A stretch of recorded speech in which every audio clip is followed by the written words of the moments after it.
Underwood ordered his gamekeeper that December morning. "I don't care how. Just make them disappear." It should have been simple. 20 wolves trapped in freezing water.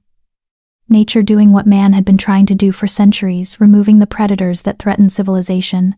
But Underwood hadn't counted on Luella Martin, the nobody, the poacher's daughter who should have known better than to interfere with a lord's business. By the time the sun set on that January day, Underwood would realize he'd made a fatal mistake. He'd underestimated a girl who had nothing left to lose. And he'd created an enemy that couldn't be bought, threatened, or killed. 20 wolves. 1 witness. And a debt that demanded payment in blood. 20 wolves. All saved. And in this moment, everything changes. If you're feeling what I'm feeling right now, if Luella's impossible courage is hitting you where it counts, please take 2 seconds to like this video. It tells me you want more stories that matter. Now, Lord Underwood is coming. And he's not happy. Let's see what happens next. Chapter 1. The Outcast of Blackpine. The bread was stale again. Luella Martin held the rock-hard loaf in her calloused hands, staring at it in the dim light of her cabin's single window.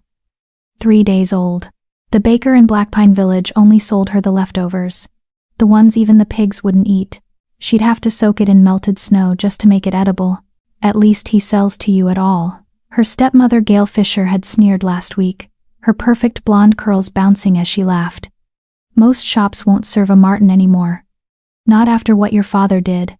Luella's father had died 6 years ago, accused of poaching on Lord Underwood's land. They'd found him frozen in the woods, a deer carcass beside him. The shame had followed Luella, like a shadow ever since. Her stepmother had remarried within a year to wealthy Francisco Cantrell, a merchant who owned half the village. Gail had taken everything, the house, the savings, even Luella's mother's jewelry. All Luella got was this cabin, a shack, really. 1 room with a leaking roof, and a fireplace that barely kept the cold at bay. It sat at the edge of the forest, a 20-minute walk from the village proper. Far enough that people could forget she existed, which was exactly how they liked it. Plain little Luella. The village children used to chant, "Crooked nose and crooked soul," just like her thieving father. Her nose had been broken when she was 12, courtesy of her stepsister Shelia Stanton, Gail's daughter from her first marriage.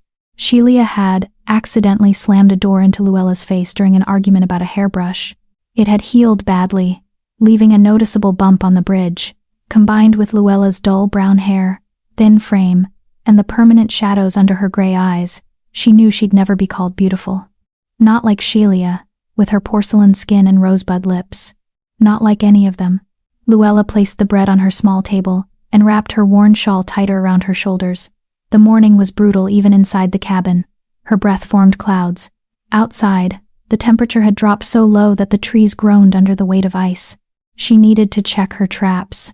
It was dangerous to go into the forest during a cold snap like this, but Luella had no choice. The 3 rabbits she'd caught last week were gone, their meat already eaten. If she didn't catch something today, she'd have nothing but stale bread until the thaw. She pulled on her father's old hunting boots, too large for her feet, stuffed with cloth to make them fit, and grabbed the walking stick she'd carved from pine. Her threadbare coat came last, patched so many times it looked like a quilt of mismatched brown fabrics. The door creaked open, and the cold hit her like a fist. Luella trudged through the snow, her boots crunching with each step. The forest was silent. No birds sang. No squirrels chattered. Even the wind seemed to hold its breath. Something was wrong. She'd lived on the edge of these woods her entire life. She knew their rhythms, their moods. The forest was never this quiet unless something had disturbed it. Her first trap was empty. So was the second. At the third, she found tracks. Wolf tracks. Luella crouched down, studying the prints. Large. Recent. A whole pack had passed through here, maybe an hour ago. They were heading east, toward Blackpine Lake. Her stomach twisted. Wolves didn't usually come this close to the village. They kept to the deep forest, where game was plentiful and humans were scarce. For an entire pack to risk human territory meant something had driven them out. Or someone. Luella followed the tracks. She told herself she was just being cautious, making sure the wolves weren't circling back toward her cabin. But the truth was simpler. She was curious, and after 6 years of isolation, of being invisible to everyone in Blackpine, of living a life so small it barely left footprints in the snow, curiosity was all she had left. The tracks led her through a dense thicket of pines, across a frozen stream, and up a rocky slope. By the time she reached the top, her lungs burned from the cold and exertion. Below her, Blackpine Lake stretched out like a sheet of dark glass, and at its center, the ice had been broken, not naturally. Not by the freeze-thaw cycle or shifting currents. Someone had deliberately smashed holes in the surface, jagged wounds in the ice that exposed the black water beneath, and in those holes drowning were wolves. Luella's hand flew to her mouth. There must have been 20 of them, maybe more. Some were already dead, their gray bodies floating limply in the water. Others were still struggling, their claws scraping uselessly against the ice as they tried to pull themselves out. Their howls filled the air, desperate, agonized sounds that made Luella's heart clench. This wasn't an accident. This was a trap. No, no, no, she whispered, scrambling down the slope. She knew who'd done this. Everyone in Blackpine knew about Lord Philip Underwood's hatred of wolves. He'd lost a prize hunting dog to a pack 3 years ago, and had sworn revenge ever since. But this was beyond revenge. This was cruelty. This was murder. Luella reached the lake's edge, and tested the ice with her walking stick. It held her weight, but barely. Cracks spiderwebbed out from where she stood. The nearest wolf was 10 feet away, thrashing weakly in the water. Its yellow eyes locked onto hers, and for a moment, neither of them moved. "I'm going to help you," Luella said, though she wasn't sure the wolf could understand. Just hold on." She dropped to her stomach and began crawling across the ice, distributing her weight as evenly as possible. Her father had taught her this, how to cross frozen lakes safely. "Spread yourself out," he'd said. "Make yourself flat. The ice can hold you if you don't give it a choice." The cold bit through her coat, through her dress, straight into her skin, but Luella kept crawling. The wolf watched her approach, its struggles slowing. It was exhausted. Hypothermia was setting in. "Come on," Luella urged, reaching the edge of the broken ice. "Give me your paw. Please." The wolf's eyes narrowed. It growled a low, warning sound that vibrated through the ice. "I know," Luella said softly. "I know you don't trust me. I wouldn't trust me either. But I'm all you've got right now." She extended her hand, palm up. Waiting. The wolf stared at her for what felt like an eternity. Then, slowly, it lifted one massive paw out of the water. Luella grabbed it, her fingers closing around coarse fur and cold flesh. The wolf was heavy, far heavier than she'd expected. She braced her feet against a ridge in the ice and pulled. Nothing. She pulled harder, her muscles screaming in protest. The wolf shifted, its other paw finding purchase on the ice. Together they hauled its body up and out of the water. It collapsed beside her, panting, shivering violently. "One," Luella breathed. "One down." She looked out at the lake. 19 more to go. The second wolf was easier, it was smaller, less waterlogged. Luella managed to drag it out within minutes. The third fought her, snapping at her hands even as she pulled it to safety. She nearly lost a finger. The fourth was already dead. By the time she reached the sixth wolf, her clothes were soaked through. Her hands were numb. She couldn't feel her feet anymore, but she kept going. 7. The villagers would call her insane if they saw her now. "Risking your life for animals," Gail would sneer. "That's exactly the kind of foolishness I'd expect from a Martin." 10, 11, 12. Her vision was starting to blur. The cold was no longer painful, it had moved past pain into something else. Something quiet and seductive. Her body wanted to stop, wanted to lie down on the ice and rest, just for a moment. 13, 14. "Come on," she told herself, her voice slurring. "Keep moving. Just keep moving." 15, 16, 17. 3 left. The ice groaned beneath her weight. She'd crossed this lake too many times. The surface was compromised, weakening with each pass. Luella crawled toward the 18th wolf. It was barely conscious, its eyes half closed. She grabbed its scruff and pulled. The ice cracked. Not a small crack. A deep, booming sound that echoed across the lake like thunder. Luella froze. Beneath her, she could see the fracture spreading, a jagged line racing toward the shore. "No," she whispered. "Not yet. Please, not yet." She hauled the 18th wolf onto solid ice and crawled toward the 19th. The crack widened. Her hand closed around the wolf's paw. The ice gave way. Luella plunged into the water, the cold so intense it stopped her heart for a beat. She couldn't scream, couldn't breathe. The water filled her mouth, her nose, her lungs. She was going to die, just like her father, alone and frozen in the woods that had raised her. Something grabbed her coat. Strong jaws clamped down on the fabric at her shoulder and yanked upward. Luella felt herself being dragged, felt her body scrape against the jagged edge of broken ice. Then she was out, lying on solid ground, coughing up water. The wolves she'd saved stood in a semicircle around her.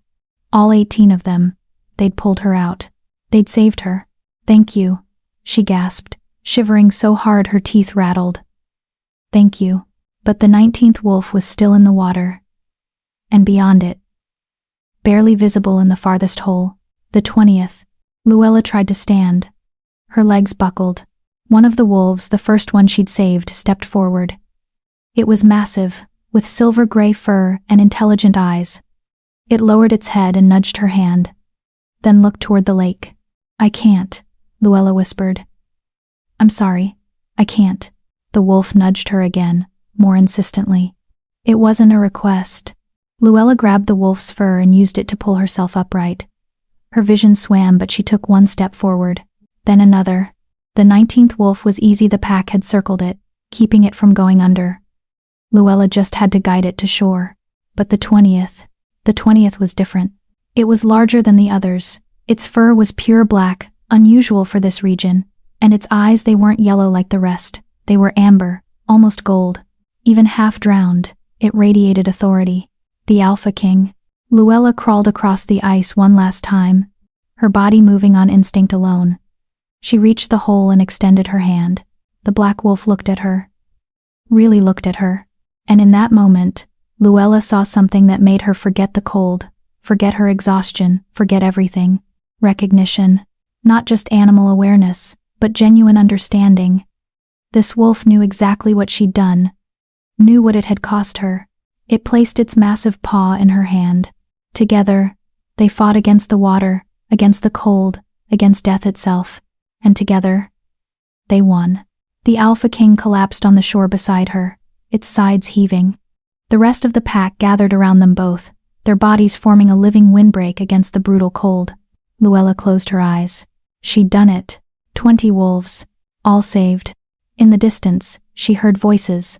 Men's voices. Angry and getting closer. Saw tracks leading this way. If those beasts got loose, Martin Girl's cabin is nearby. You don't think. Lord Philip Underwood. And he was coming for his wolves. Coming for her. The Alpha King lifted its head, and its lips pulled back in a snarl. The pack rose as one, forming a wall between Luella and the approaching voices. And Luella realized something that would have made her father proud. She wasn't alone anymore. Not ever again. Chapter 2. When Mercy Becomes Treason. Lord Philip Underwood emerged from the tree line like a specter of winter itself. Tall, imposing, wrapped in a fur-lined cloak that had cost more than Luella's cabin. Behind him trudged 6 men, all carrying rifles, all wearing the grim expressions of those who'd been pulled from warm hearths on a bitter morning. Luella recognized them all. Ted Boyd, the blacksmith. Guy Bolton, who ran the general store. Daniel Carroll, Underwood's head gamekeeper. Men who'd known her father. Men who'd watched her grow up and hadn't lifted a finger when Gale threw her out.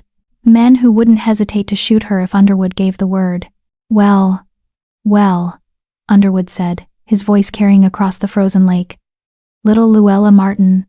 I should have known. Luella tried to stand, but her legs were still trembling from exhaustion and cold. The wolves pressed closer around her, their combined body heat the only thing keeping her conscious. Like father, like daughter, Underwood continued, stepping onto the ice with the confidence of a man who owned everything he surveyed. He stole my deer, you steal my wolves. They're not yours, Luella said, her voice hoarse. They're not anyone's. Underwood's laugh was sharp and humorless. Everything in these woods is mine, girl. The trees, the game, the very snow you're kneeling in. Your hovel of a cabin sits on my land. You exist at my sufferance. He gestured to the wolves surrounding Luella. These beasts killed my best hunting dog, tore him apart while he was doing his duty.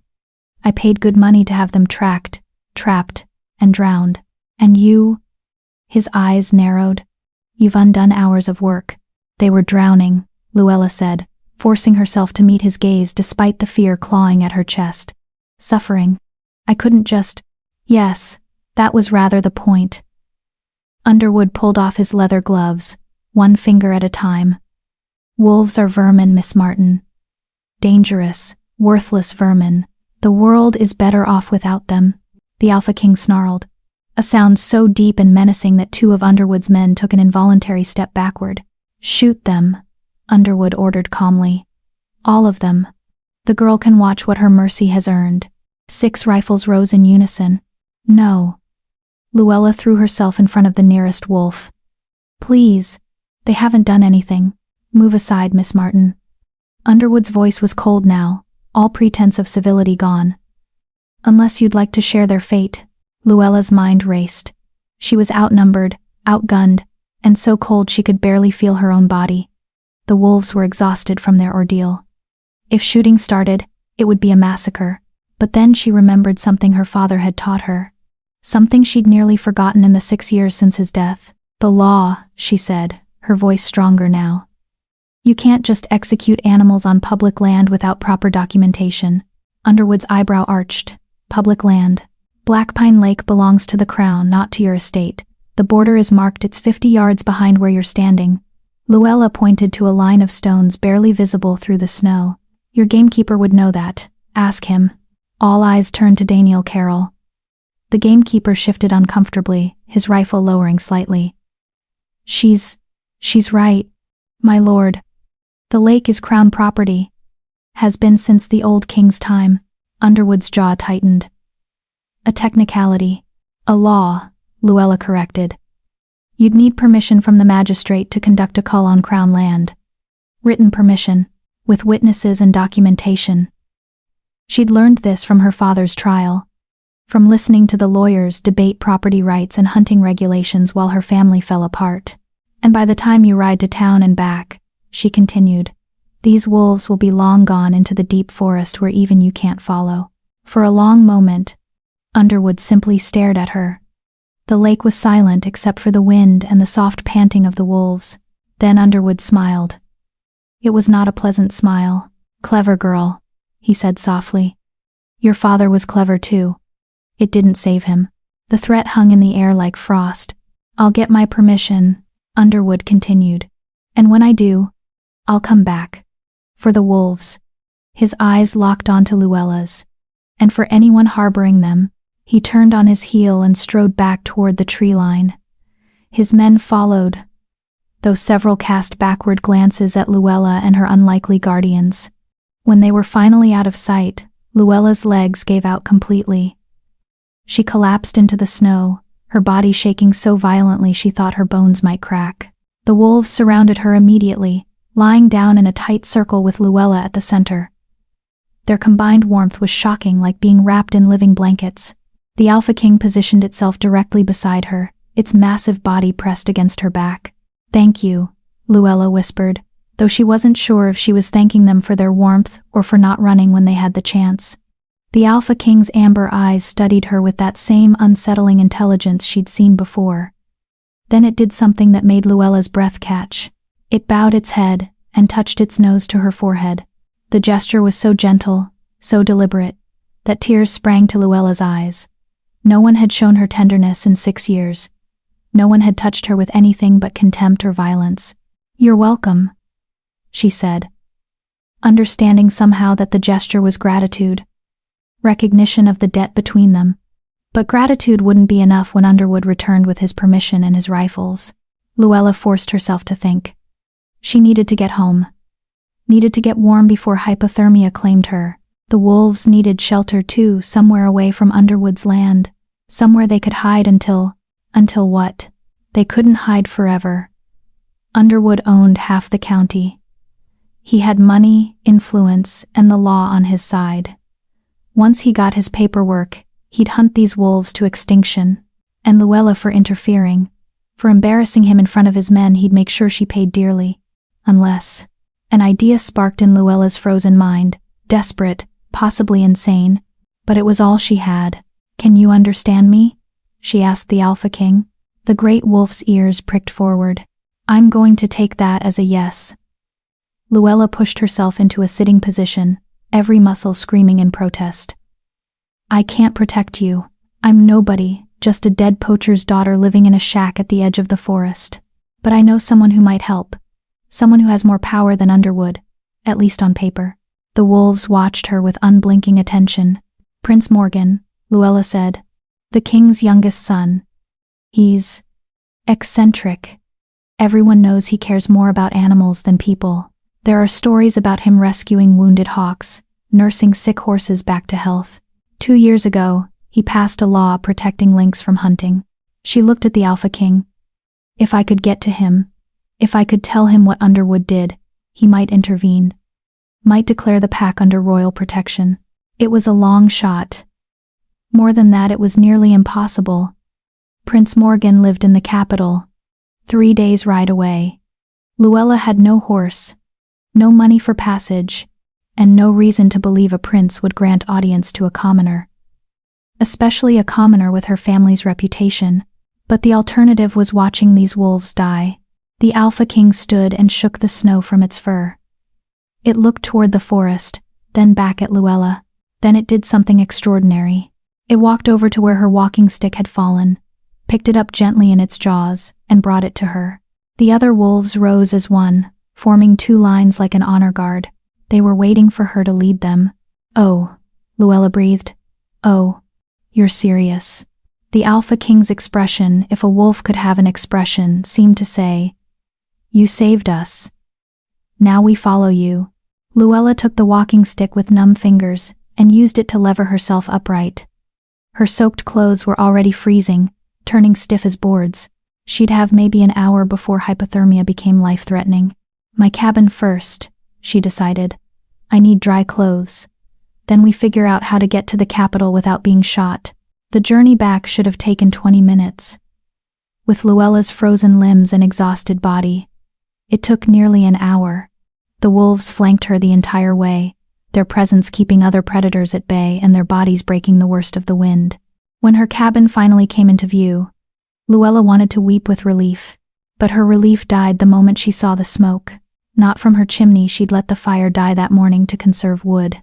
From the village, black smoke, billowing up in thick columns, visible even from this distance, and beneath the smoke, she could hear bells, the alarm bells that only rang during emergencies. Fire, attack, disaster. "No," Luella whispered, breaking into a stumbling run. The wolves raced ahead of her, faster and more sure-footed on the snow. By the time Luella reached the cabin's door, her lungs were burning and her vision was spotting. She burst inside, stripped off her frozen clothes with shaking hands, and pulled on everything dry she owned. 2 dresses layered on top of each other, her thickest stockings, her father's old wool sweater. She grabbed the emergency pack she kept by the door, flint and steel, dried meat, a knife, rope. Then she ran back outside. The wolves were pacing, agitated by the smoke and the distant sounds of chaos. Luella's mind spun. She needed to check on the village, needed to know what was happening. But if she showed up with 20 wolves in tow, there'd be panic, shooting, more death. "Stay here," she told the Alpha King, knowing even as she said it how absurd it was to give orders to a wild animal. "Stay hidden. I'll come back." The Alpha King growled, not menacingly, but in clear disagreement. "I have to," Luella insisted. "If people see you, they'll—" A scream cut through the air. Human. Terrified. Close. Too close. Luella spun toward the sound and saw a figure stumbling through the trees. A woman, her fine dress torn and muddied, her face streaked with ash and tears. Shelia Stanton, her stepsister, and behind her, emerging from the smoke-hazed forest like demons from a nightmare, raiders, 3 of them. rough men in mismatched armor, carrying torches and blades, hunting her stepsister like prey. Luella's hand went to the knife at her belt. The wolf's hackles rose as one, and in that moment, Luella understood with perfect clarity. Everything was about to change. Chapter 3. The Cost of Standing Up. Shelia didn't see Luella at first. Her eyes were wild with terror, fixed on the men behind her. She was running blind, crashing through snow-laden branches. Her expensive silk dress, the one Gale had commissioned from the capital last month, hanging in tatters around her legs. One of the raiders laughed, a cruel sound that echoed through the trees. "Come on, pretty bird. We just want to talk. Talk and maybe a little more." Another added, his scarred face splitting into a grin. They were playing with her. They could have caught Shelia already if they'd wanted to. Instead, they were letting her run, letting her exhaust herself, savoring her fear like fine wine. Luella's grip tightened on her knife. The blade was small, meant for skinning rabbits and cutting rope. Against 3 armed raiders, it was less than useless, but she had something else.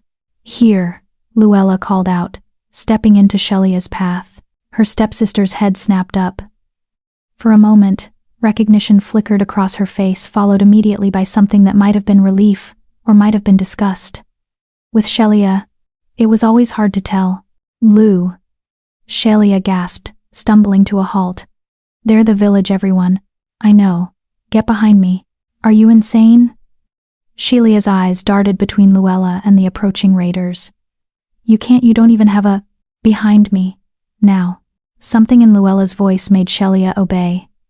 She stumbled behind Luella's thin frame, her breathing ragged and panicked. The 3 raiders emerged from the trees, spreading out in a semicircle. They were seasoned fighters, Luella could tell from the way they moved. The casual confidence of men who'd done violence so often it had become routine. The one in the center, the leader, had a fresh burn scar running down his left cheek. His torch cast dancing shadows across his face. Well, 2 birds for the price of 1. "You're on private property," Luella said, proud that her voice didn't shake. "Leave now. And I won't report this to Lord Underwood." The raiders laughed. "Lord Underwood?" The scarred man grinned. "That bastard's the one who hired us, sweetheart.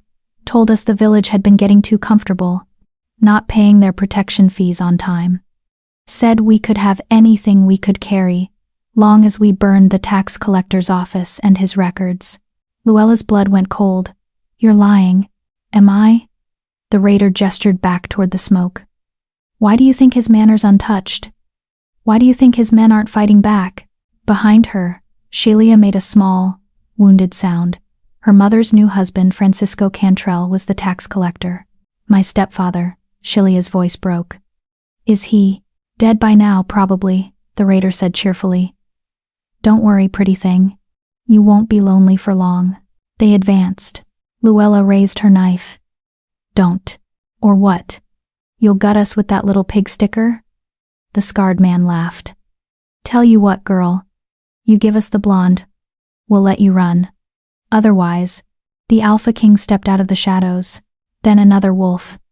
And another. Within seconds, 20 wolves materialized from the forest like ghosts, forming a wall of fur and fangs between the raiders and their prey.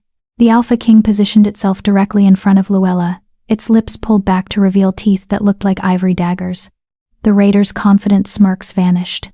"What the scarred man took a step back, his torch wavering. "Where did they?"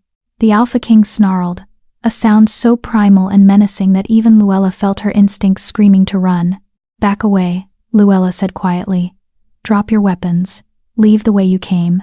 You're controlling them?" The raiders' eyes were wide now, jumping between Luella and the wolves. "You're some kind of witch." Luella said nothing. Let him think what he wanted. Fear was better than courage right now.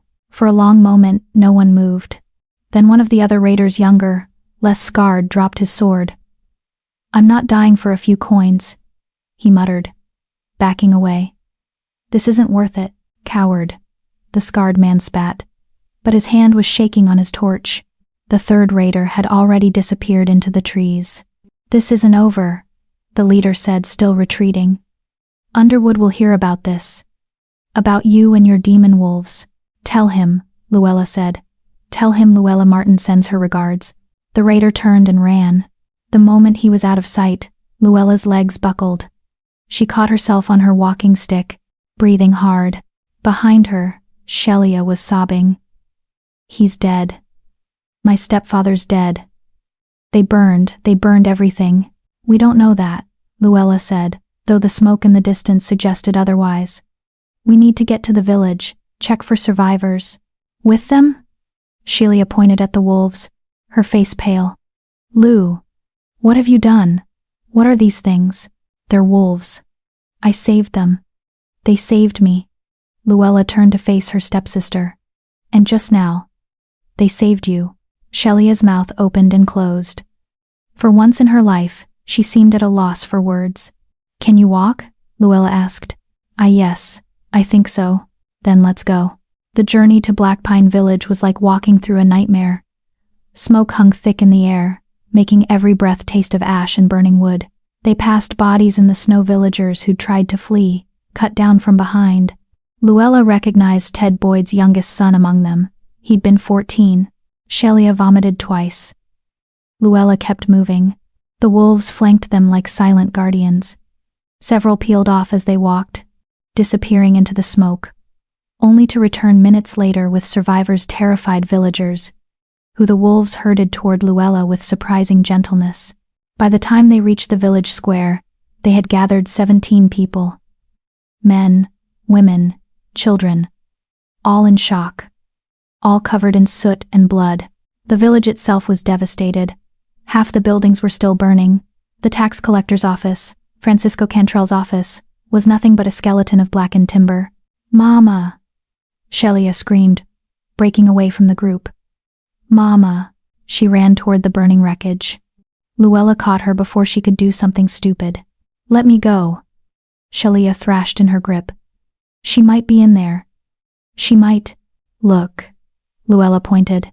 Across the square, near the well, a group of survivors huddled together, and at their center, wrapped in a borrowed cloak, was Gail Fisher. Shelia's mother was alive. Shelia broke free and ran. Mother and daughter collided in a desperate embrace, both crying, both talking over each other. Luella watched from a distance, feeling nothing, no relief, no joy. Just the familiar emptiness that came from being outside looking in. One of the villagers, a woman Luella vaguely recognized from the bakery, approached her cautiously. You brought the wolves." It wasn't a question. It was an accusation. "I did," Luella said. "They're dangerous, wild. They'll turn on us." "They saved you," Luella pointed out. "Several of you. They could have run when the raiders came. Instead, they helped." The woman's jaw tightened. "Wolves are wolves. They can't be trusted. Neither can Lord Underwood, apparently." Luella kept her voice level. "Those raiders admitted he hired them. This destruction, all of it is on him." Murmurs rippled through the survivors. Some looked skeptical, others angry. A few looked toward the manor on the hill, Underwood's estate conspicuously untouched by fire. "That's a serious accusation," said a man's voice. Luella turned. Daniel Carroll, Underwood's gamekeeper, stepped forward. He'd shed his rifle somewhere. His face was smudged with ash. "It's the truth," Luella said. "The raiders told us themselves. Underwood wanted the tax records destroyed. He used them to do it. And you have proof of this." Daniel's eyes were hard. "Or just the word of criminals. The word of criminals who had no reason to lie while they were threatening us." Luella met his gaze. "Where were you during the attack, Mr. Carroll? Where were any of Underwood's men?" Daniel's silence was answer enough. "They knew," someone whispered. "They had to know." "He burned us out," another voice said, louder. "That bastard burned us out to hide his embezzling." "Calm down," Daniel said, raising his hands. "We don't know." 17 dead. Luella cut him off. Her voice was sharp enough to silence the growing crowd. 17 people are dead because your lord wanted to cover his tracks. How many more would have died if we hadn't stopped those raiders? You stopped them with monsters, the baker's wife said. With demons. With wolves who chose to help instead of run. Luella's patience was fraying. "Which is more than I can say for your lord." A child's voice piped up from the crowd. "The wolves found my brother. They led me to him when I was lost in the smoke. Another voice. One of them pulled me out of a burning building. They protected us. The narrative was shifting. Luella could see it in people's faces, the fear giving way to confusion, then to something that might become gratitude. But Gail Fisher had finally noticed her daughter's savior. You. She stalked toward Luella, her face contorted with rage. You brought those beasts here. You put my daughter in danger. Those beasts saved your daughter, Luella corrected. From raiders your new husband likely helped hire. Gail's hand cracked across Luella's face. The square went silent. Luella's cheek burned. Blood trickled from her lip where Gail's ring had split the skin. But she didn't move. Didn't raise her hand to the injury. She just stared at her stepmother with 6 years of accumulated cold fury. Feel better? Luella asked softly. The Alpha King growled. A sound that made several people stumble backward. The pack moved forward as one, surrounding Luella protectively. Call them off, Gail whispered, fear finally breaking through her anger. Luella, call them off. They're not mine to command, Luella said. They act of their own will, just like I do. She turned to address the crowd. Lord Underwood will come back. He'll bring soldiers. Proper ones this time. He'll blame this attack on someone, probably me. He'll say the wolves are dangerous, that I'm a witch, that we need to be destroyed for everyone's safety. No one contradicted her. I'm leaving, Luella continued. Tonight. I'm going to the capital to seek audience with Prince Morgan. I'm going to tell him what happened here. What Underwood did.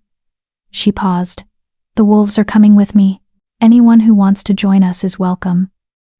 Anyone who wants to stay and trust Underwood's mercy. That's your choice.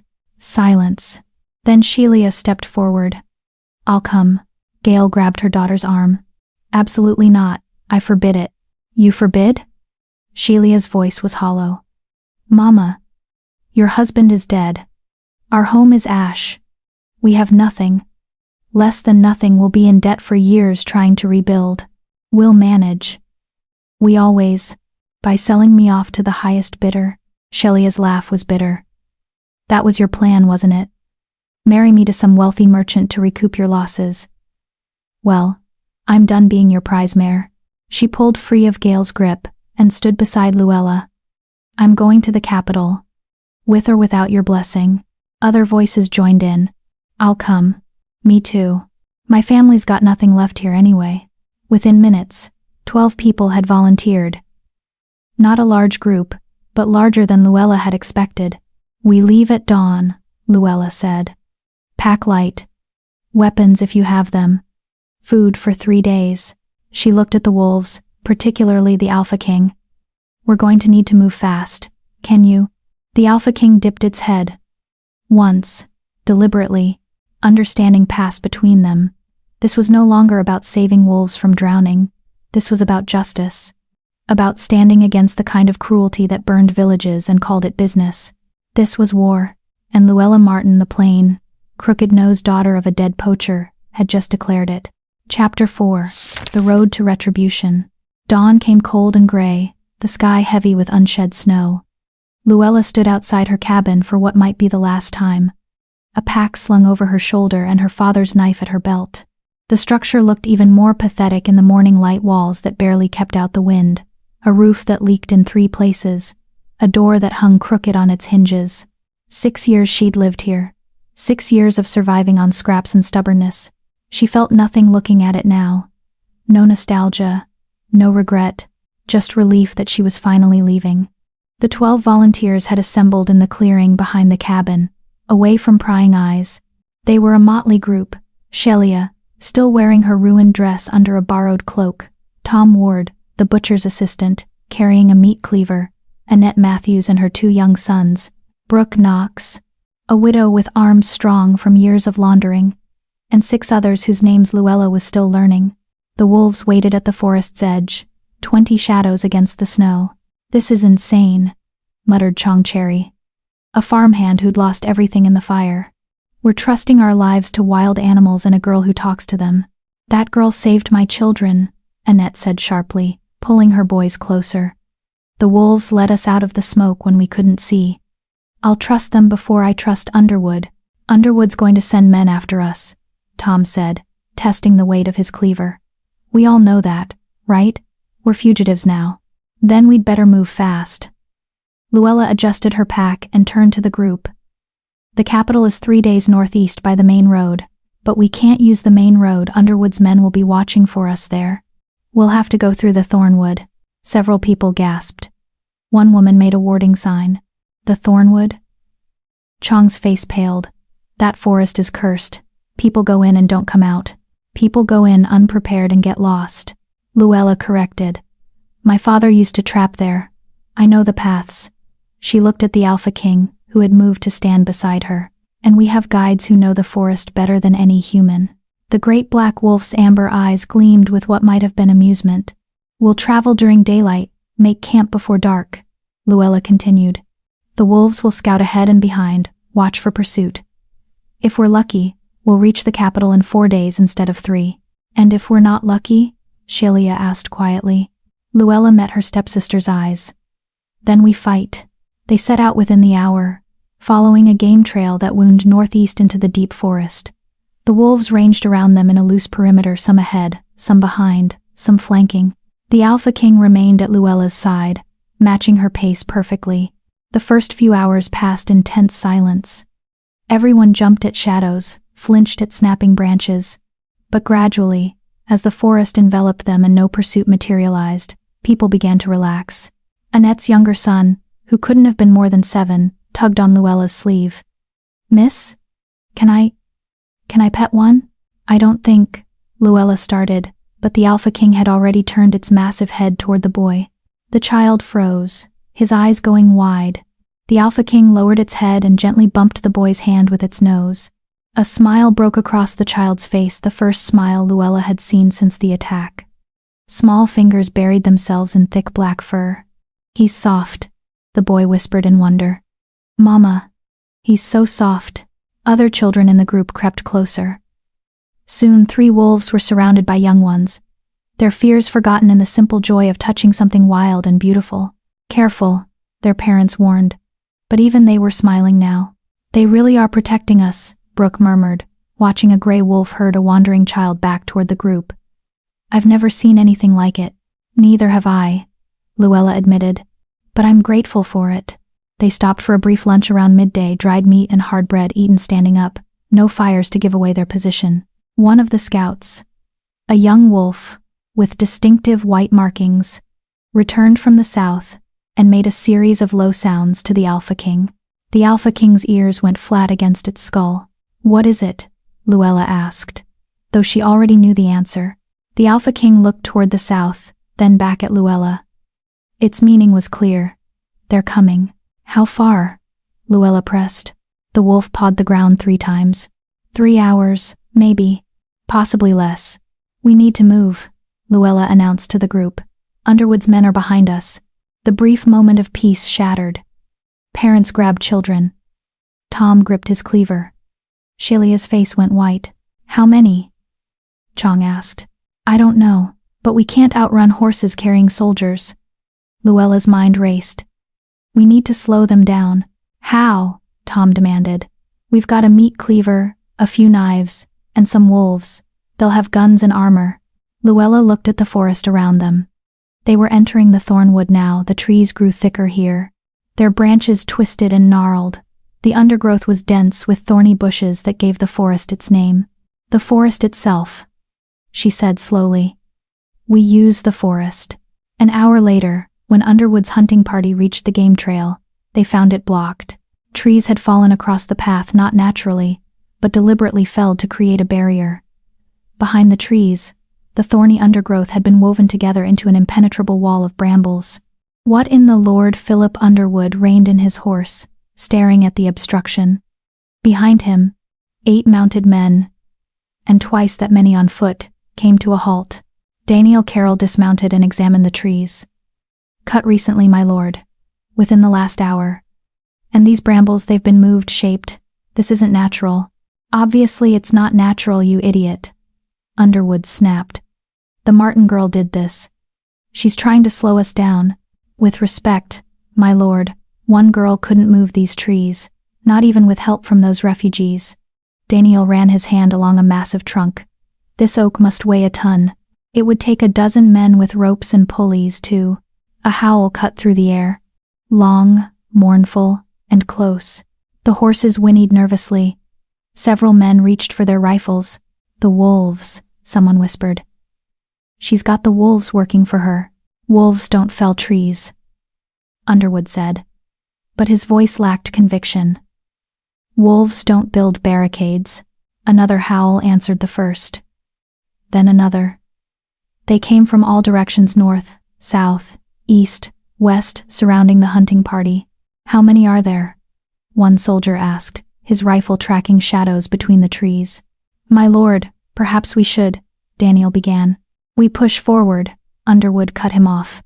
Clear this obstruction. We're not being deterred by some frightened animals and a girl with delusions of grandeur. It took them 2 hours to clear the barricade. By the time they did, the sun was sinking toward the horizon, and they'd lost their quarry's trail. They could have gone anywhere, Daniel said, studying the forest floor. The wolves' tracks are everywhere, covering the human prints. Underwood's face was rigid with fury. Then we split up, cover more ground. My lord, that's an order, Carol. They split into 4 groups, each headed in a different direction, swallowed by the darkening thornwood. None of them saw the wolves watching from the shadows. None of them noticed when their tracks began to circle back on themselves. And when darkness fell completely, when the forest became a maze of identical trees and thorny passages, they realized they were lost. All of them. Miles away, Luella's group made camp in a natural hollow surrounded by ancient oaks. They'd covered twice the distance they'd planned, thanks to the wolves finding a faster route through the thornwood's labyrinth. We actually escaped, Shelia said, staring at the small fire Tom had coaxed to life. I didn't think we would. We're not safe yet, Luella cautioned. Underwood will find his way out eventually. We need to keep moving at first light. How did you know? Brooke asked. How to build those barricades, I mean. How to trap them. Luella poked at the fire with a stick. My father taught me.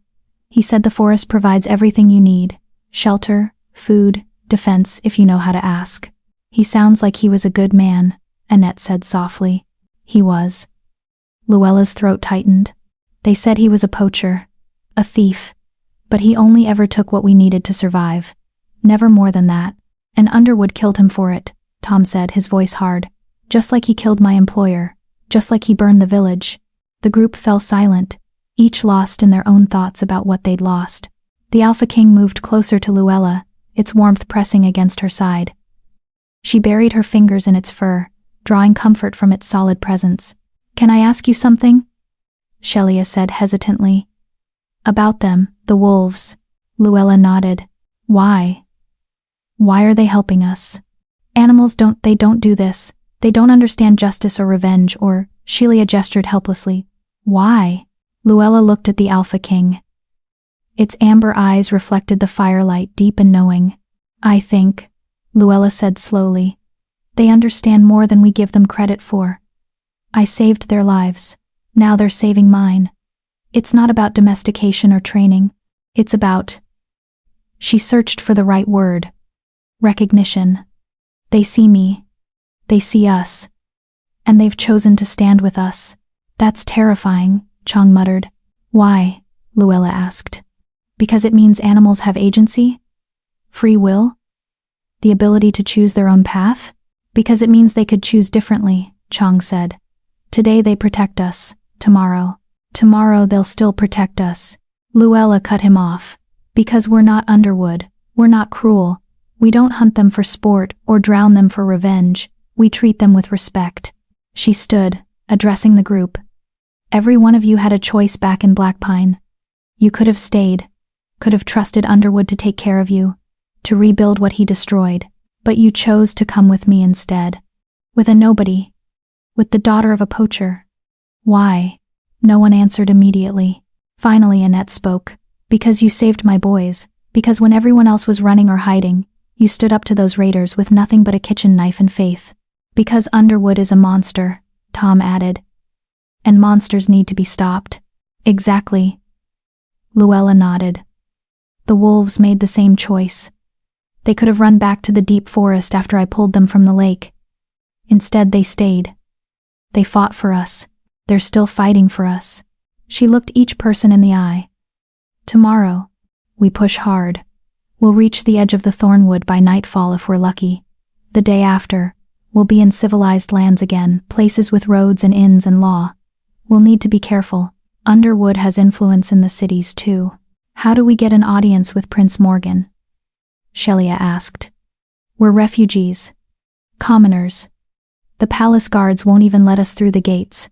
Luella had been thinking about that problem all day. We make noise. Big noise.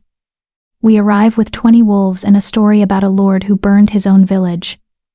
Word will spread fast. Someone will bring it to the prince's attention. Or they'll arrest us for disturbing the peace, Chong said. Maybe. Luella shrugged. But we've come this far. We might as well see it through. The fire crackled. Somewhere in the darkness, a wolf howled not in warning, but in song. Others joined in, creating a harmony that made Luella's skin prickle with something that wasn't quite fear. They're beautiful, Annette's older son whispered. Why did everyone always tell us to be afraid? Because fear is easier than understanding, Luella said. And understanding requires seeing past the surface, seeing what's inside. She thought of her father's words, the ones that had haunted her since his death. Beauty doesn't matter, it's what's inside that counts. He'd been right, just not in the way he'd meant. The wolves weren't beautiful by human standards. They were predators, all fangs and claws and wild strength. But inside, in the parts that mattered, they had honor, loyalty, a sense of justice that most humans had lost. And Luella? She'd never been beautiful either. Crooked nose. Plain face. The daughter of a criminal. But she'd pulled 20 wolves from freezing water. She'd stood against raiders with nothing but a knife. She'd led refugees through an impossible forest while Lord Underwood's hunting party got lost in circles. Maybe her father had been right after all. Maybe what was inside really did count for more. Get some rest, Luella told the group. The wolves will keep watch. Tomorrow's going to be a long day. As people settled into their bedrolls, Shelia moved to sit beside Luella. For a long moment, neither spoke. I'm sorry, Shelia finally said. For everything. For the door. For your nose. For being cruel because Mother told me to be. Luella studied her stepsister's face. The firelight caught the tear tracks on Shelia's cheeks. Why now? Luella asked. Why apologize now, after 6 years? Because I almost died yesterday, Shelia said simply. And the person who saved me was the one I'd hurt the most. I think I need to be better than I was. Better than Mother raised me to be. Luella considered this. Part of her wanted to hold on to the anger, to nurse it like the wolves had nursed their wounds in the freezing water. But what good would that do? Apology accepted, she said. But actions matter more than words. Show me you've changed. Shelia nodded. I will. I promise. The Alpha King raised its head, ears pricked forward. A moment later, 3 scouts returned from the perimeter and made their report in low growls and postures. What are they saying? Shelia asked. Underwood's men are still lost, Luella translated, reading the wolves' body language. They're scattered, confused. The forest has them. Good. Shelia's voice was hard. Let them stay lost. Let them know what it feels like to be helpless. Luella glanced at her stepsister in surprise. Maybe Shelia really was changing. Or maybe they all were. The fire burned low. The stars emerged between the twisted branches overhead, and in the darkness of the thornwood, surrounded by wolves and refugees and the ruins of her old life, Luella Martin finally allowed herself to hope. Maybe they'd reach the capital. Maybe Prince Morgan would listen. Maybe justice wasn't just a fairy tale told to comfort the powerless. The Alpha King laid its head on her lap, and Luella stroked its fur until sleep finally claimed her. Tomorrow would bring new challenges. But tonight, for the first time in 6 years, she wasn't alone. Chapter 5. The Merchant's Gambit. The second day of travel brought them out of the thornwood and into gentler country rolling hills dotted with farms and small hamlets. The landscape should have been comforting after the oppressive maze of twisted trees, but Luella found herself missing the forest's concealment. Here, they were exposed. Visible. We look like a traveling circus, Tom muttered, eyeing the wolves that flanked their ragged column. 20 wolves, a dozen refugees, and not a copper between us. How exactly do we plan to eat when our supplies run out? It was a fair question. They'd been rationing carefully, but their food would last maybe 2 more days. After that, there's a market town ahead, Luella said, consulting the mental map her father had taught her. Millbrook, we should reach it by afternoon. A town. Chong's voice rose in alarm. We can't walk into a town with these wolves. They'll shoot us on sight. Not if we're careful. Luella had been thinking about this problem since dawn. The wolves stay in the woods outside town. A few of us go in to buy supplies. The rest wait with the pack. And if someone recognizes us? Shelia asked. If word's already spread about Black Pine, then we run. Luella's jaw set. But we need food. We need information about the road ahead. We don't have a choice. The Alpha King made a low sound, not quite a growl, more like a question. I know you don't like it either, Luella said, scratching behind its ears. But you'll terrify the townspeople. We need to appear normal, non-threatening. The wolf's expression suggested it had opinions about that strategy, but it didn't argue. They reached the outskirts of Millbrook just after noon.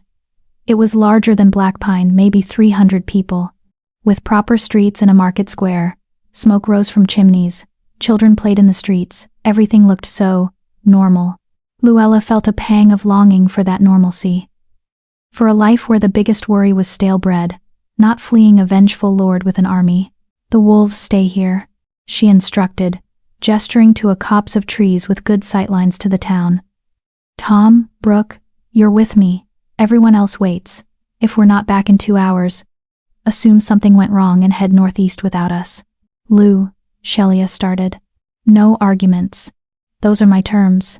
The Alpha King pushed its head against her hand, amber eyes intense.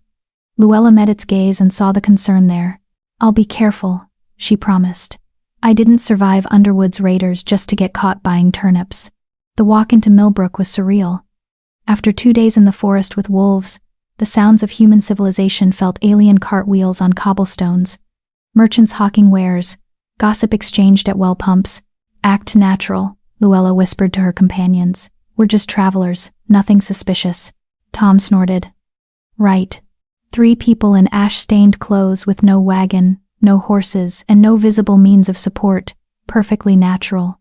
But no one stopped them as they entered the market square. Millbrook was a trading hub. Strangers were common enough not to draw immediate suspicion. Luella headed for a vegetable stall, mentally calculating what they could afford with the few coins she'd grabbed from her cabin.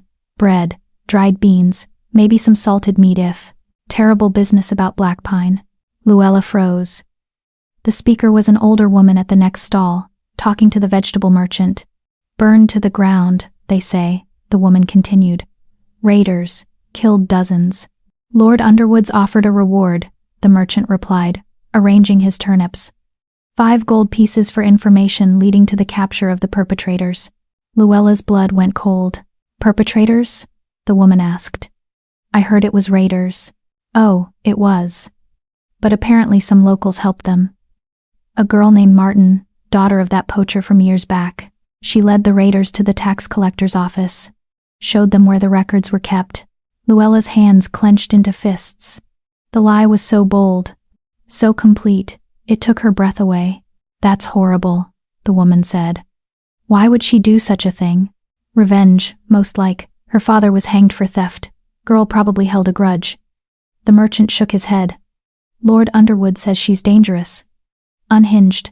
She's got a pack of wolves under some kind of spell, dark magic, they're saying. Wolves? The woman made a warding sign. Saints preserve us. Tom grabbed Luella's elbow. We need to leave, he hissed. Now. But Luella was staring at a poster nailed to the market bulletin board. Even from a distance, she could see the crude sketch. A thin girl with a crooked nose, surrounded by snarling wolves. Wanted Lawa Martin crimes, murder, arson, witchcraft, conspiracy reward. 5 gold pieces, alive 10 gold pieces, dead. Dead is worth more, Brooke whispered, horror in her voice. He wants you dead. Luella's mind raced. If word had reached Millbrook already, it would have reached every town between here and the capital. They couldn't buy supplies without being recognized, couldn't show their faces without risking capture. Change of plans, she muttered, turning away from the stall. We're leaving. Without supplies? Tom asked. We'll have to forage, hunt, whatever it takes. Luella kept her head down, her hand drifting to the knife at her belt. Just walk slowly. Don't attract. You there, girl with the crooked nose. Luella's heart stopped. A guard was pushing through the crowd, his hand on his sword hilt. He was young, maybe 20, with the overeager expression of someone looking to make a name for himself. Don't suppose you've heard of Luella Martin? He called out. Because you look an awful lot like… Tom threw his cleaver. It wasn't a good throw. Tom was a butcher, not a soldier. The blade tumbled end over end and missed the guard by a foot, embedding itself in a nearby post. But it bought them a second. Luella bolted. Tom and Brooke were right behind her, racing through the market square as shouts erupted behind them. Stop them. The witch. The Martin girl. 10 gold pieces. Someone grab her. They burst out of the square and into a side street. Behind them, Luella could hear boots pounding on cobblestones, multiple sets now. The whole town was mobilizing. This way. Brooke veered left into an alley between 2 shops. They emerged into a residential area, small houses with gardens, laundry hanging on lines, a few startled chickens scattering at their approach. We'll never make it, Tom panted. There's too many of them. A howl split the air. Not from the woods outside town. From inside the town itself. The Alpha King burst around a corner at full sprint, 3 other wolves flanking it. They'd ignored Luella's orders and followed them in. Oh no, Luella breathed. No, no, no. But the wolves weren't attacking. They were herding. The Alpha King took point, leading them down a narrow passage between houses. The other wolves covered their retreat, snarling at anyone who tried to follow.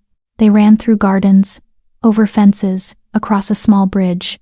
The wolves guided them with precision, choosing paths that humans would struggle to follow, routes that kept them away from main streets and gathering crowds. When they finally burst out of Millbrook's northern edge, the entire pack was waiting.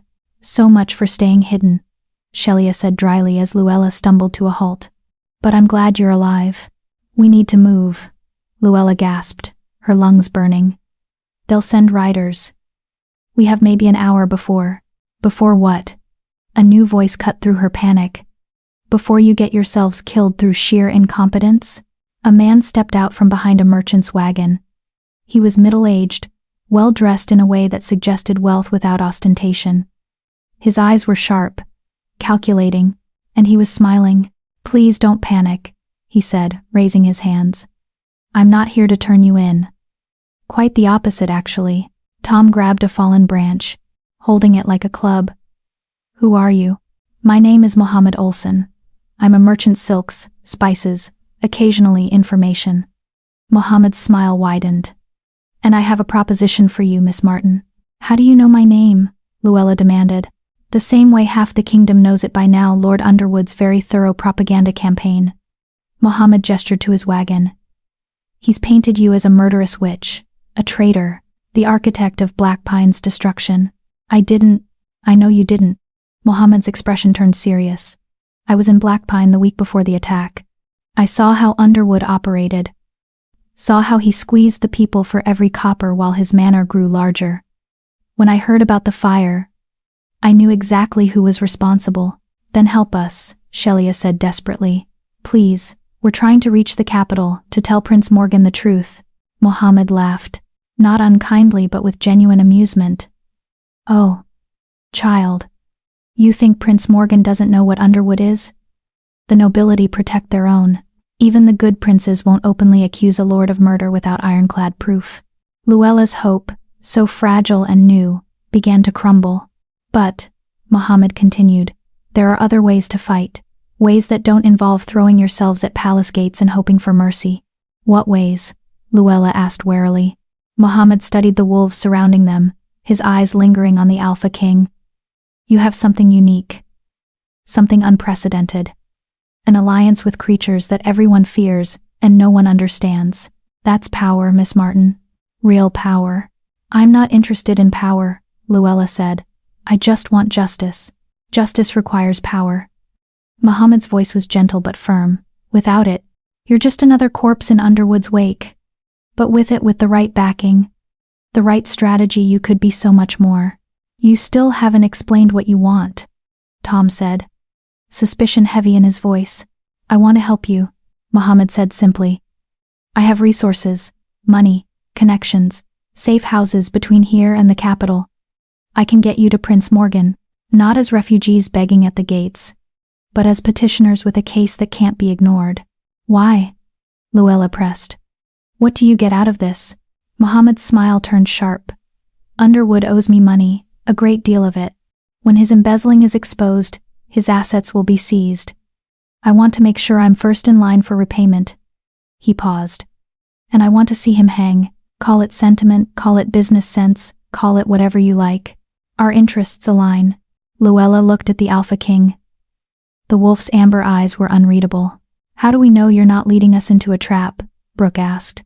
You don't, Mohammed admitted. But ask yourself, what do you have to lose?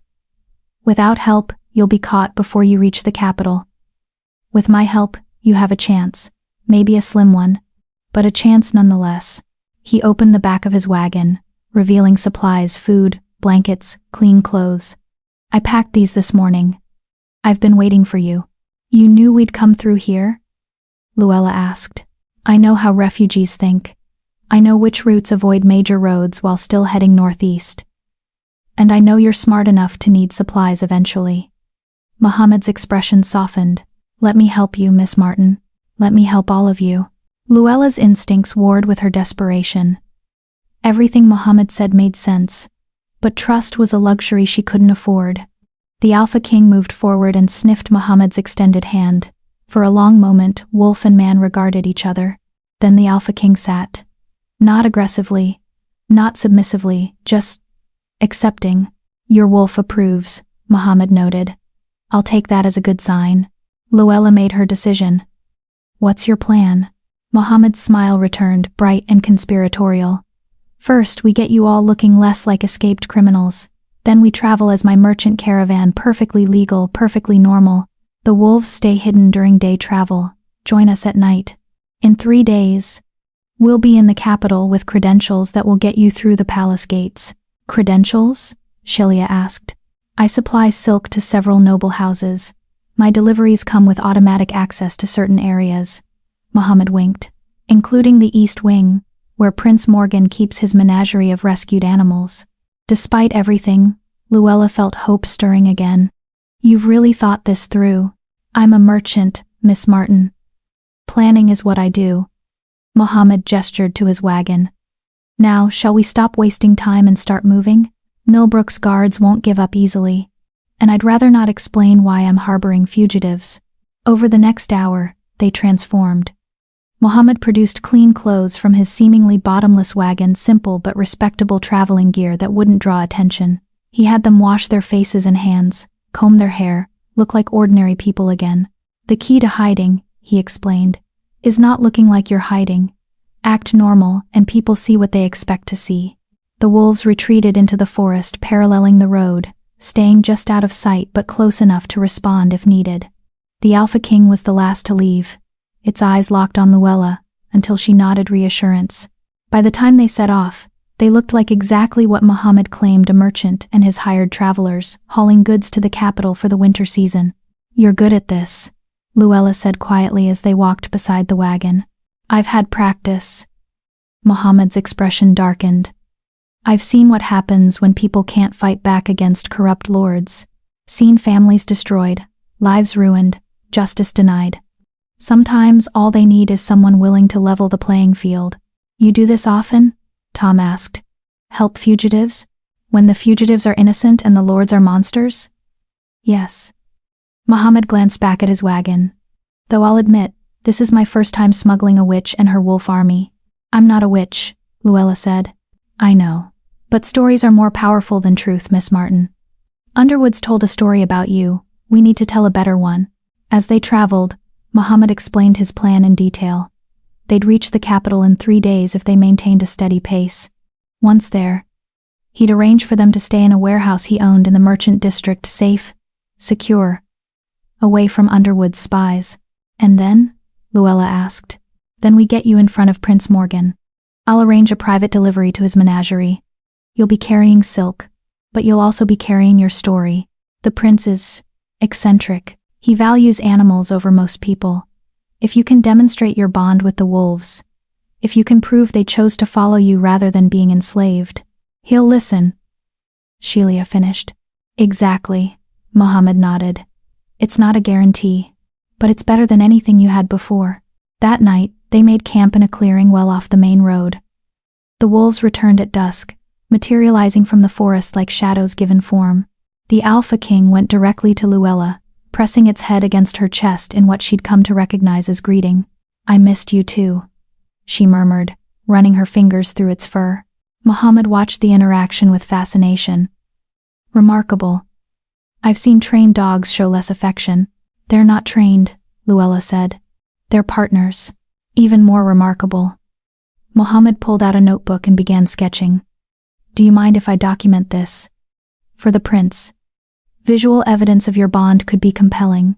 Document away, Luella said, too tired to care. As Mohammed drew, Sheila sat beside Luella. Do you trust him? I don't know, Luella admitted. But the Alpha King does. And that's enough for now. The Alpha King, Sheila repeated. You really do talk about it like it's royalty. Luella looked at the great black wolf, at its intelligent amber eyes and regal bearing. Look at it. Tell me it's not. Sheila studied the wolf for a long moment. When this is over, when we've testified and Underwood is arrested, what happens to them? To the wolves? They go free, Luella said immediately. Back to the deep forest where they belong. And you? Luella hadn't thought that far ahead. Her entire focus had been on reaching the capital, on getting justice for Blackpine. What came after? I don't know, she said quietly. I don't have a home anymore. Don't have a place.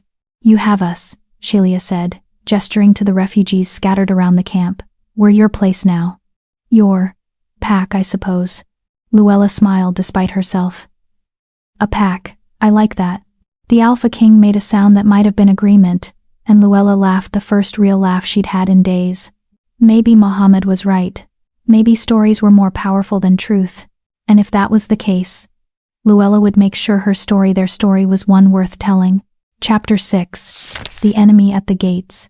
The capital city of Thornhaven rose from the plains like a crown of stone and glass. Its walls stretched high enough to block out the sun, and its towers pierced the clouds. Luella had never seen anything like it, not in her dreams, not in her father's stories, not anywhere. 50,000 people live here, Mohammed said, watching her reaction with amusement. Maybe more. The census can't keep up with the influx from the countryside. It's overwhelming, Luella admitted, staring at the massive gates where guards checked every wagon, every traveler entering the city. That's the point, Mohammed replied. The capital is designed to make you feel small, insignificant. It reminds you that the crown is powerful, and you are not. They'd made good time over the past 3 days. Mohammed's credentials had gotten them through 2 checkpoints without incident, and his merchant's papers had deflected the few questions they'd received. To any casual observer, they were exactly what they claimed to be: a trader and his hired help, bringing winter goods to the capital's wealthy elite. The wolves had shadowed them the entire way, staying in the forests and fields that bordered the roads. At night, they'd reunited at camp, and Luella had spent hours talking to the Alpha King, explaining the plan, hoping it understood. Now, approaching the capital's gates, she felt the full weight of what they were attempting. The wolves can't come in, Mohammed said quietly. The city guard shoots predators on sight, no exceptions. Luella had known this was coming, but it still felt like losing a limb. Where will they go? There's an old estate on the eastern edge of the city, Mohammed explained. Abandoned for years after its owner died without heirs.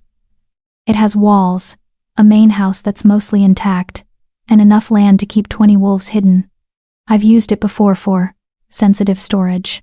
You've thought of everything, Tom said, impressed despite his earlier suspicions. I'm a merchant. Details are my business. Mohammed guided his wagon into the line of travelers waiting to enter the city. Miss Martin, you'll need to say goodbye now. Once we're through those gates, we can't risk contact with the wolves until we're ready for the prince. Luella's throat tightened. She dismounted from the wagon and walked back to where the pack waited in a grove of trees, just out of sight from the road.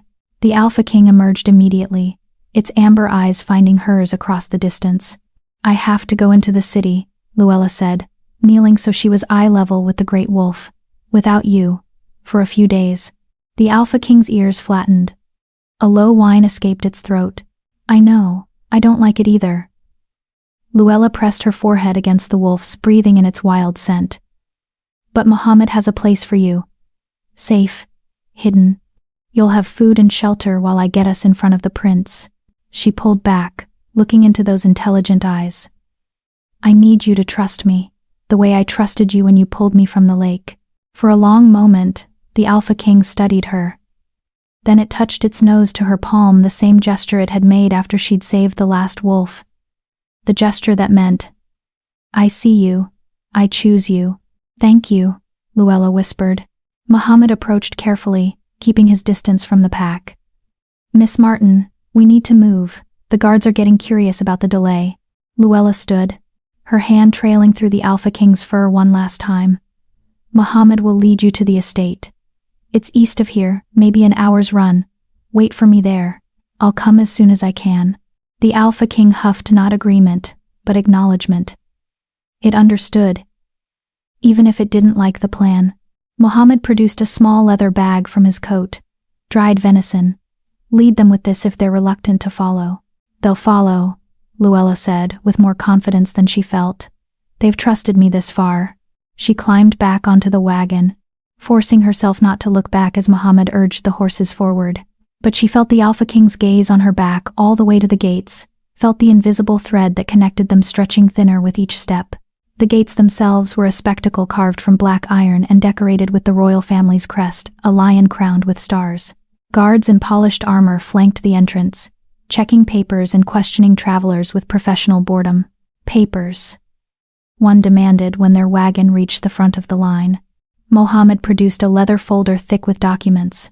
"Mohammed Olson, licensed merchant. I have deliveries for House Cantrell, House Underwood." Luella's blood froze at the name, but Mohammed continued smoothly. "And a special order for Prince Morgan's menagerie. Silk bedding for his rescued falcon, I believe." The guard barely glanced at the papers. "House Underwood, you said? You heard what happened to their holdings in Blackpine?" "Terrible business," Mohammed said, shaking his head. "Raiders, I heard. Destroyed half the town."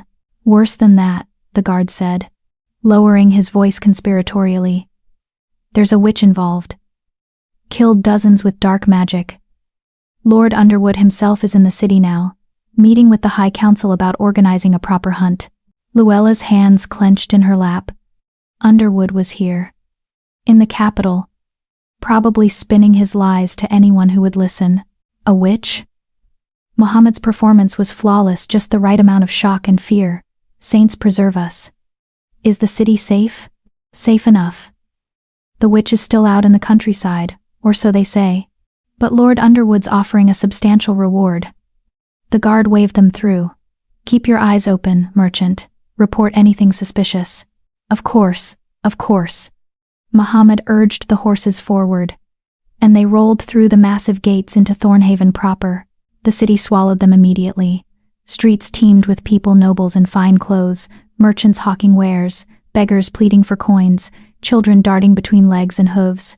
The noise was overwhelming after days in the quiet forest, voices shouting, wheels clattering, bells ringing from a dozen different towers.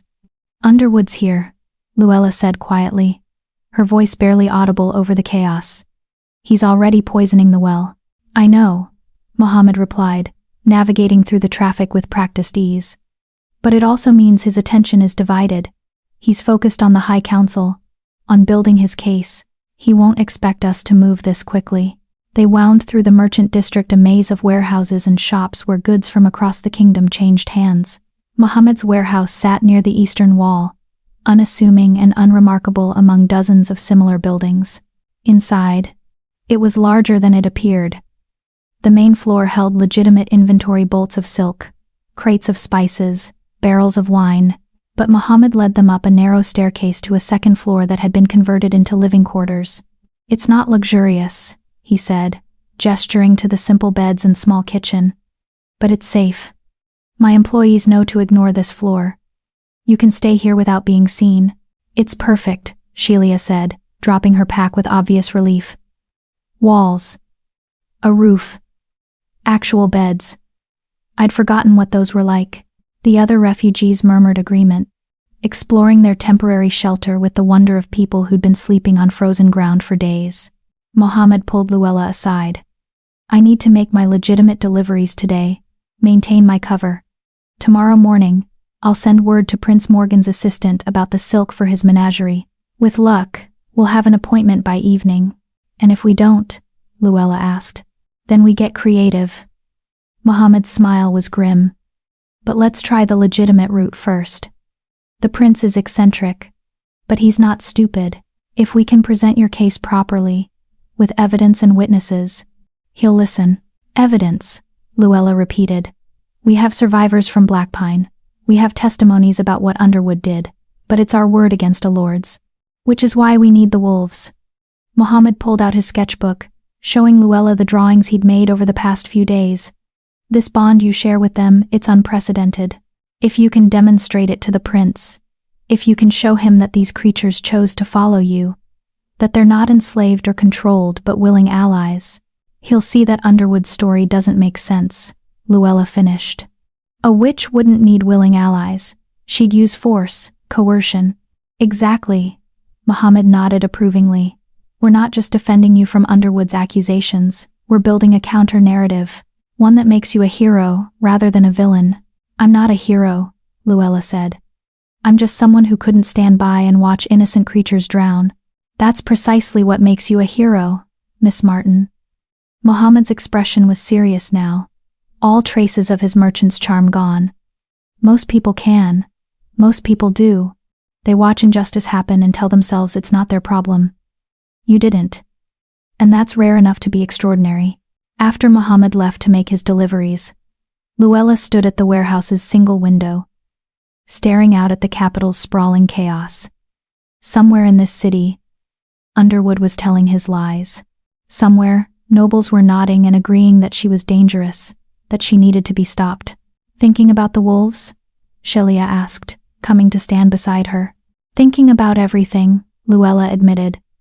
A week ago, I was nobody. A poacher's daughter living in a shack at the edge of the world. Now I'm here, about to accuse one of the most powerful men in the kingdom of mass murder. Terrifying, isn't it? Shelia's voice was soft. But also, liberating? For the first time in my life, I'm doing something that matters. Not just surviving, but actually fighting for something. Luella glanced at her stepsister. Shelia's fine dress was long gone, replaced with practical traveling clothes. Her perfect blonde curls were tied back in a simple braid. She looked less like the pampered merchant's daughter and more like someone who'd discovered her own strength. You've changed, Luella observed. So have you. Shelia smiled. You're not hiding anymore. Not making yourself small so people will ignore you.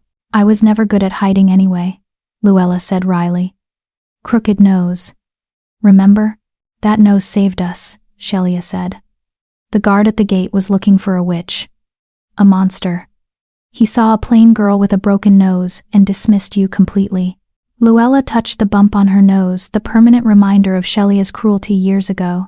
Funny how something that had caused her so much shame might have just saved their lives. I'm still sorry, Shelia said quietly. About the door. About everything. I know. Luella turned from the window. And you're proving it. That's what matters. The rest of the day passed in tense waiting. Tom kept watch at the window, looking for any sign they'd been followed. Annette organized their meager supplies, rationing what little food remained. The children played quietly, sensing the adults' tension even if they didn't fully understand it. As evening fell, Luella slipped out of the warehouse. Mohammed had given her directions to the abandoned estate where the wolves were hiding. It was risky, the streets were still crowded, and guards patrolled regularly, but she needed to see them, needed to know they were safe. The estate sat on the edge of the city's eastern quarter, surrounded by a high stone wall that had seen better days. Luella found a section where the stones had crumbled enough to climb over, and dropped down into an overgrown garden on the other side. The main house loomed ahead, its windows dark and empty.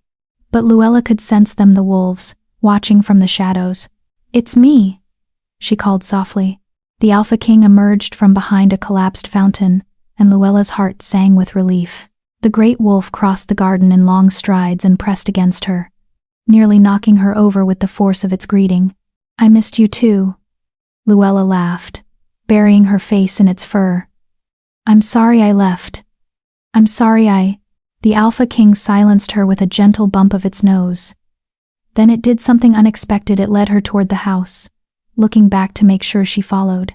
Inside, the other wolves had made themselves comfortable in what must have once been a grand ballroom. Moonlight streamed through broken windows, illuminating marble floors and the remains of elegant fixtures. The pack had arranged themselves in a loose circle, and in the center, puppies, Luella breathed. 3 of the female wolves had been pregnant.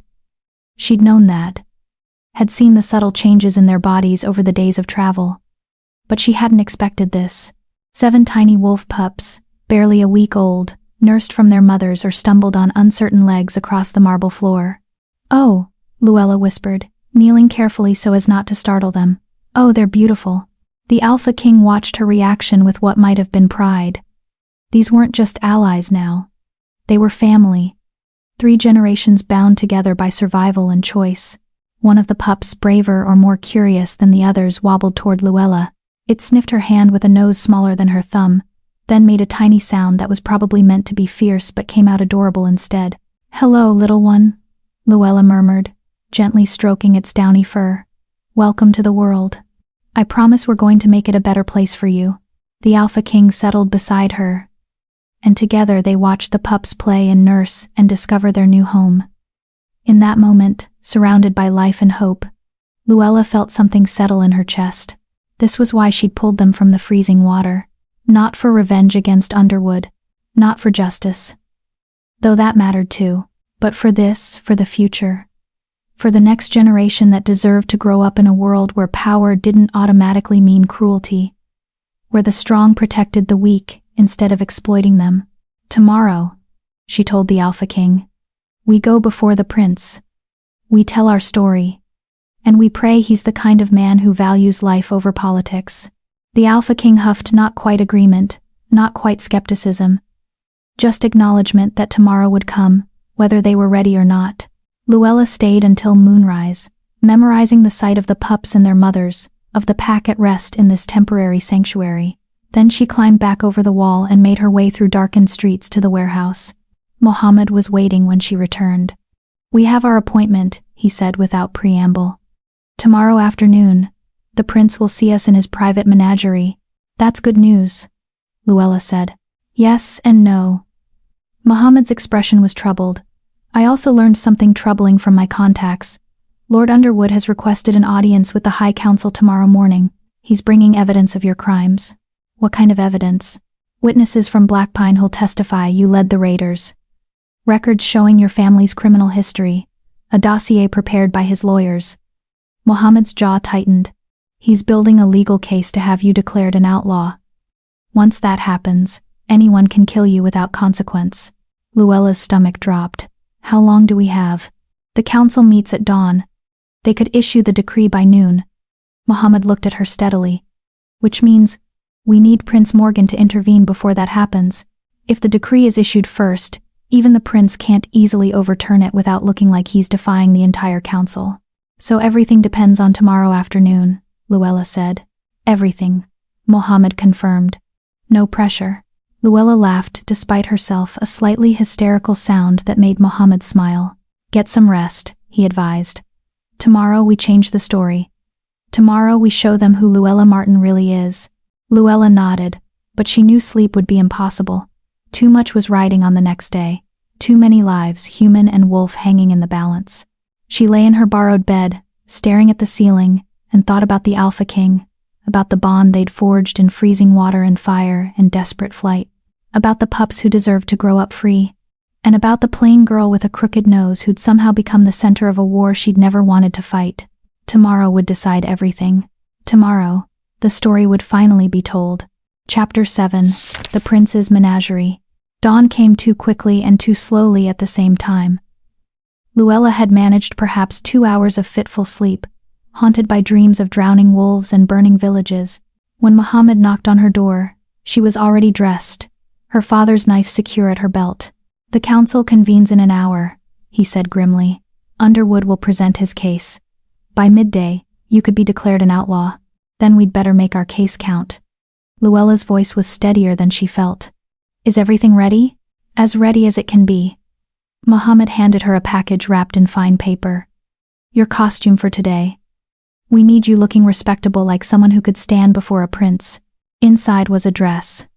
Not elaborate or expensive, but well made and clean. Deep forest green with simple embroidery at the collar and cuffs. It was the nicest thing Luella had worn in 6 years. "I can't accept this," she started. "You already have. Now put it on." Muhammad's tone brooked no argument. "First impressions matter, Miss Martin. Especially when you're fighting for your life." Sheila helped her dress, plaiting her hair into a neat braid, and even producing a small jar of salve to treat the worst of the cuts and bruises on Luella's face. "There," Sheila said, stepping back to examine her work. "You look almost noble." "I look like I'm playing dress-up," Luella muttered, tugging at the unfamiliar fabric. "You look like someone worth listening to," Tom corrected. He'd cleaned up too, his butcher's apron replaced with a simple but respectable coat. Like someone who matters. By the time they left the warehouse, the sun was climbing toward noon. The streets were crowded with merchants and nobles, all conducting their daily business while oblivious to the fact that Luella's entire future hung in the balance. They made their way to the Palace District, an area of wide boulevards and manicured gardens where the kingdom's power resided. The palace itself was a sprawling complex of white stone and glass, with towers that scraped the sky and walls that had stood for 500 years. Guards flanked every entrance, but Muhammad's credentials got them through without issue. He'd been here before, had established relationships with the staff. They nodded respectfully as he passed, leading Luella and a small delegation through marble corridors hung with priceless tapestries. "Prince Morgan's menagerie is on the eastern grounds," Muhammad explained quietly. "It's his sanctuary, the place he goes when court politics become too much. He's saved dozens of animals over the years. Hawks with broken wings, horses bound for slaughter, even a bear cub whose mother was killed by hunters." "He sounds like a good man," Luella said. "He's an idealist in a world of pragmatists," Muhammad replied. "Which makes him either the best person or the worst person to appeal to. I honestly don't know which." They emerged from the palace into an enclosed garden that seemed to exist in defiance of the season. Somehow, despite the winter cold, flowers still bloomed here. Trees bore fruit. Birds sang from branches that should have been bare. "Magic?" Luella whispered. "Money," Muhammad corrected. "Enough money to pay mages to maintain growth spells year-round. The prince believes his rescued animals deserve beauty." At the garden's heart stood a series of elaborate enclosures, each one designed to mimic a natural habitat. Luella saw hawks in an aviary that stretched 3 stories high, deer grazing in a meadow that shouldn't exist within city walls, and in the largest enclosure, a magnificent black bear lounging in artificial sunlight. "He's early," Muhammad muttered. A figure stood by the bear's enclosure, his back to them. He was tall and lean, dressed in fine but practical clothes that suggested someone who valued function over fashion. His hair was dark, tied back in a simple queue, and when he turned, Luella's breath caught. Prince Morgan was younger than she'd expected, maybe 30, with angular features and eyes that held more weariness than any 30-year-old should possess. But what struck her most was the way he looked at the bear. Not with the detached curiosity of a collector, but with genuine affection. "Muhammad," the prince said, his voice carrying the refined accent of court but warmed by genuine pleasure. "You're punctual as always, Your Highness." Muhammad bowed deeply. "I've brought the silk bedding you requested, along with a young woman who's been accused of burning down a village, consorting with demons, and practicing dark magic." Prince Morgan's gaze shifted to Luella. "Yes, I know. Lord Underwood spent 3 hours this morning explaining in excruciating detail why you should be hunted down and executed." Luella's heart sank. They were too late.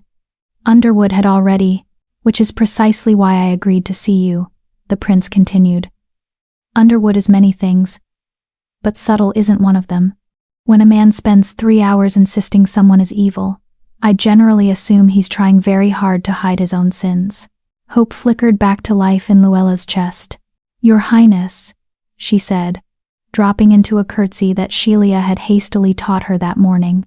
Thank you for seeing us. Don't thank me yet. Prince Morgan gestured to a nearby bench. Sit. Tell me your story. The real story, not the propaganda Underwood is spreading. So Luella told him everything, the wolves drowning in Blackpine Lake, her decision to save them, Underwood's role in setting the trap, the raiders who burned the village on his orders, the flight through the thornwood, all of it. Prince Morgan listened without interrupting, his expression impossible to read. When she finished, silence stretched between them. A remarkable tale, he said finally. But tales are just words. Underwood has words too. He has witnesses who will swear you led the raiders. He has documentation of your family's criminal history. He has a very compelling narrative about a bitter young woman seeking revenge. It's all lies, Luella said desperately. He's covering up his own crimes. I know. The prince's interruption was gentle but firm. I know. Underwood is lying. I've known for years that he's been embezzling from his tax collections. I've known he's cruel and petty and willing to hurt innocents to protect his interests. Then why? Shelia started. Because knowing and proving are different things. Prince Morgan's weariness was more apparent now. I'm the youngest prince. 4th in line for the throne. I have some influence, yes, but not enough to directly challenge a powerful lord without ironclad evidence. We have survivors, Tom said. People who saw. People whose word Underwood will discredit. He's a lord. They're commoners. The High Council will believe him over them. The prince stood and paced to the bear's enclosure. Unless we have something Underwood can't explain away.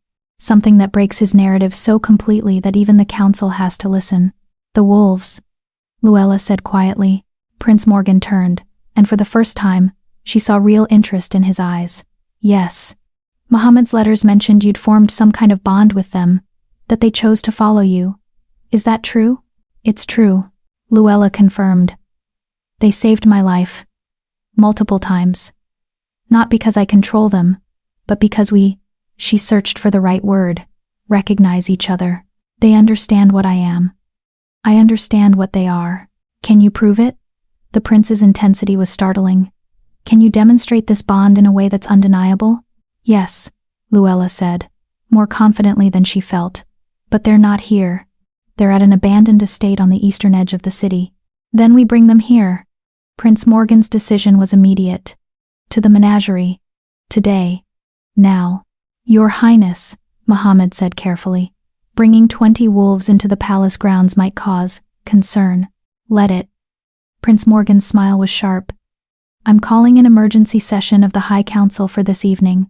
Every lord, every advisor, everyone who listened to Underwood's lies this morning. They'll convene here, in my menagerie, to witness Miss Martin's demonstration.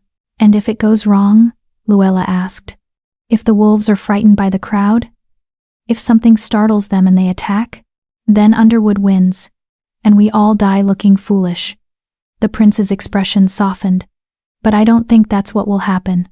Mohammed's sketches show a genuine bond. Your story rings true in a way Underwood's doesn't. And, he glanced at his rescued animals, I've spent my entire life learning to read creatures who can't speak for themselves. I believe them more than I believe politicians. Over the next hour, preparations were made with startling efficiency. Prince Morgan sent runners to every member of the High Council with mandatory summons. Muhammad dispatched trusted servants to retrieve the wolves from the abandoned estate. Palace guards were positioned around the menagerie not to threaten, the prince insisted, but to prevent panic if the demonstration went poorly. We're really doing this, Shelia murmured, watching servants construct a viewing area for the nobles. We're going to parade wolves in front of the most powerful people in the kingdom. We're going to show them the truth, Luella corrected, but her palms were sweating. Everything depended on the Alpha King, on the bond they'd formed in freezing water and desperate flight. If the wolf didn't respond to her in front of the council, if it seemed wild or dangerous or controlled, Underwood would use it as proof of witchcraft. But if it worked, If the Alpha King showed the council what true partnership looked like, they might have a chance. The sun was beginning its descent toward the horizon when Muhammad returned with the wolves. He'd brought them through the service entrances, avoiding the main courtyards where their presence would cause immediate panic. "They're in the staging area," he reported to Prince Morgan. "And Your Highness, there's something you should know. 3 of the females have given birth. There are pups." The prince's eyes widened. "Pups? How young?" "Very young. Less than 2 weeks old." "Bring them," Prince Morgan said immediately. "All of them. The pups too.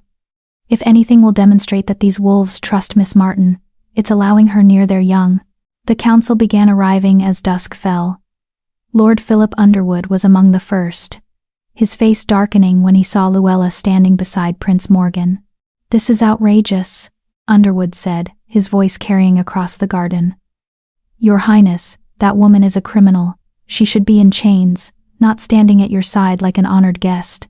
"She's standing at my side because I invited her, Lord Underwood." Prince Morgan's tone was pleasant but carried an edge of steel. "Just as I invited you. We're going to settle this matter tonight, once and for all." More nobles arrived. Some Luella recognized from Underwood's hunting party. Others were strangers, men and women in elaborate clothing, who regarded her with expressions ranging from curiosity to contempt. When the High Counselor himself arrived, an elderly man whose name was Nicholas Duran, the murmuring crowd fell silent. "Your Highness," Counselor Duran said, his voice dry and precise, "your summons indicated a matter of urgent importance regarding false accusations and the true nature of animal cognition. I confess myself curious." "Then let me satisfy that curiosity." Prince Morgan gestured to Luella. "Lord Underwood has accused Miss Martin of witchcraft, claiming she uses dark magic to control wolves and commit murder. Miss Martin claims the wolves follow her of their own free will, that they recognize her as an ally rather than a master. Tonight, we determine who's telling the truth." "How?" Underwood demanded. "By taking her word for it. By observation." Prince Morgan nodded to Muhammad. The merchant opened the gates to the staging area. 20 wolves flowed into the menagerie like liquid shadow. Their presence transformed the garden. Suddenly the carefully manicured space felt wild, ancient, touched by something that predated civilization itself. The nobles gasped. Several stepped back. 2 of the women screamed. The Alpha King entered last, 3 of the females close behind carrying pups gently in their jaws. Every wolf's eyes found Luella immediately. "Miss Martin," Prince Morgan said quietly. "Show us." Luella stepped forward. Her legs felt like water, but she forced herself to walk steadily toward the pack. Behind her, she could hear the nobles' shocked whispers, Underwood's angry muttering, the rustling of weapons as guards readied themselves for violence. She stopped 10 feet from the Alpha King. The great black wolf watched her with those impossible amber eyes. "Hello," Luella said softly. "I'm sorry I brought you here. Sorry I'm asking this of you. But I need them to understand what you are. What we are." The Alpha King tilted its head, considering. Then it walked forward, closing the distance between them, and pressed its forehead against hers.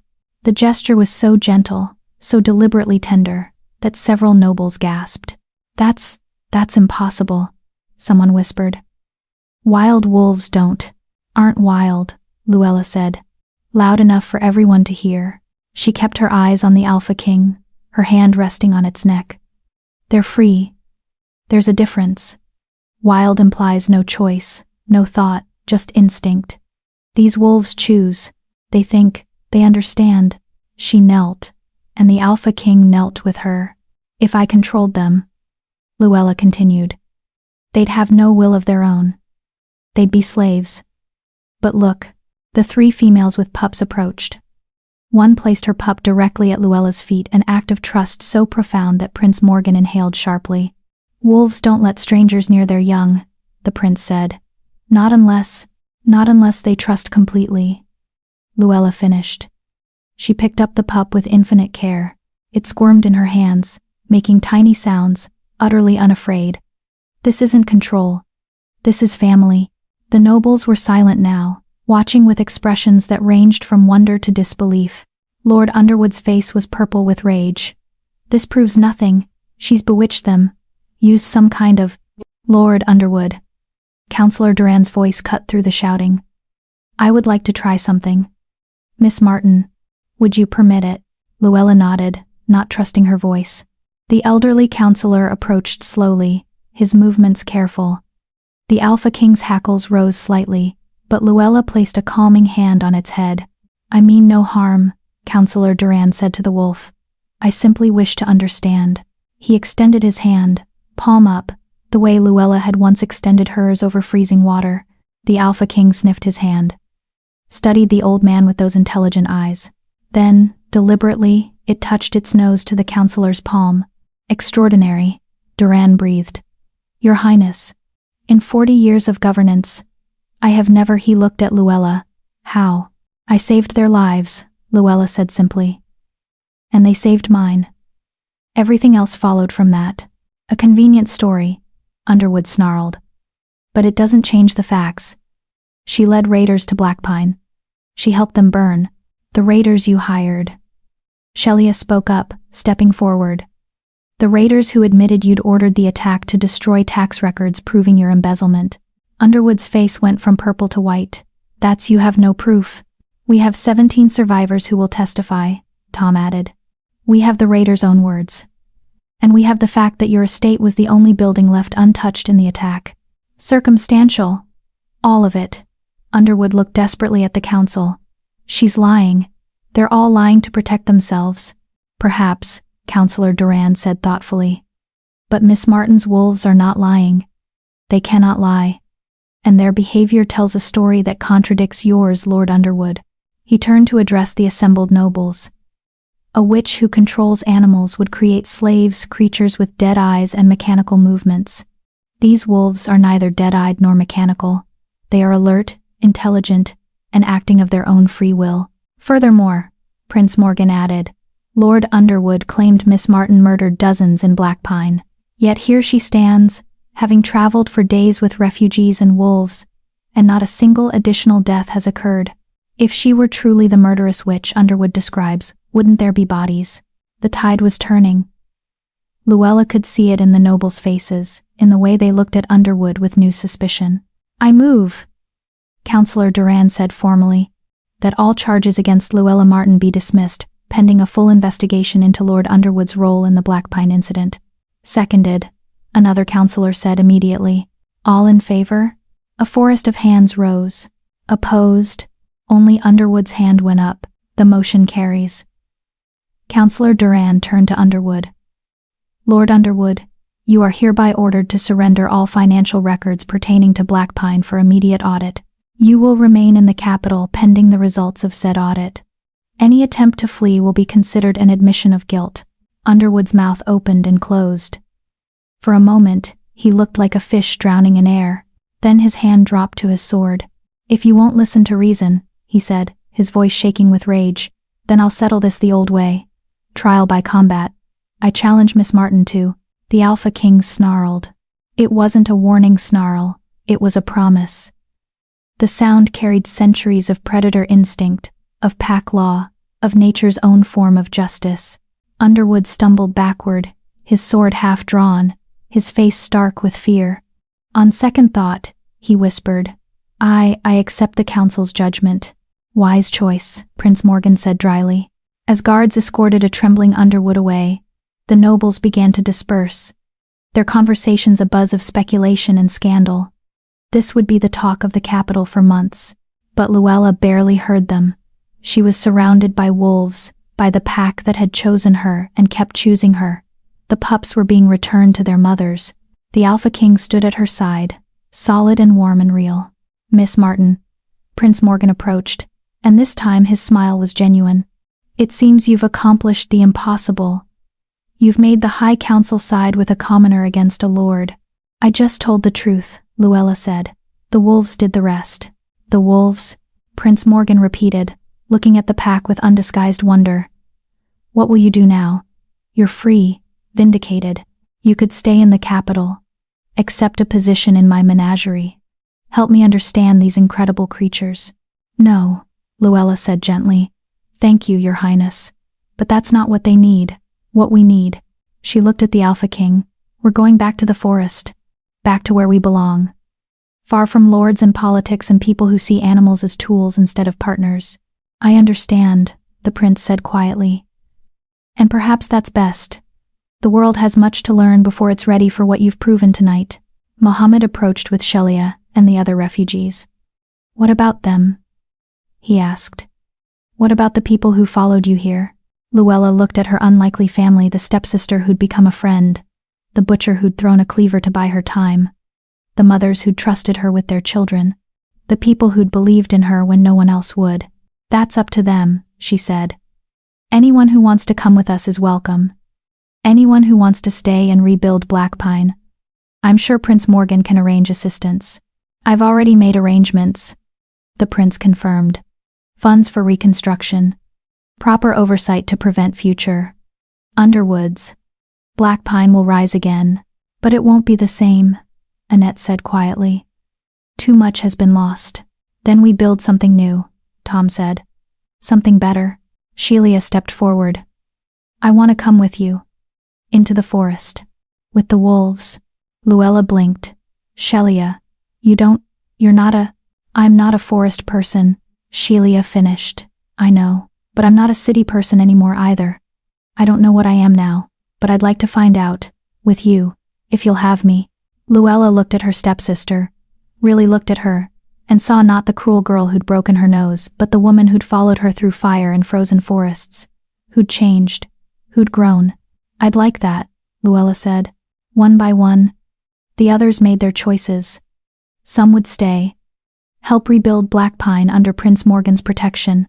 Others, Tom, Brooke, 2 of the families would come into the forest, start fresh somewhere new. As the moon rose over the capital, Luella and her chosen family prepared to leave. The wolves were eager to go, sensing the wild lands beyond the city walls. One last thing, Prince Morgan said, pressing a leather pouch into Luella's hands. Supplies, money, consider it a royal gift. We can't accept. You saved 20 wolves from drowning, the prince said. You exposed corruption. You gave the High Council no choice but to do the right thing. I'd say you've earned it. Luella opened the pouch and found enough gold to feed them for a year. Thank you, Your Highness. Thank you, Miss Martin. You've reminded me why I started rescuing animals in the first place. Sometimes the only way to survive a cruel world is to be kind anyway. They left Thornhaven as silently as they'd entered, slipping through the eastern gates just before midnight. The wolves ranged around them, the Alpha King at Luella's side as always.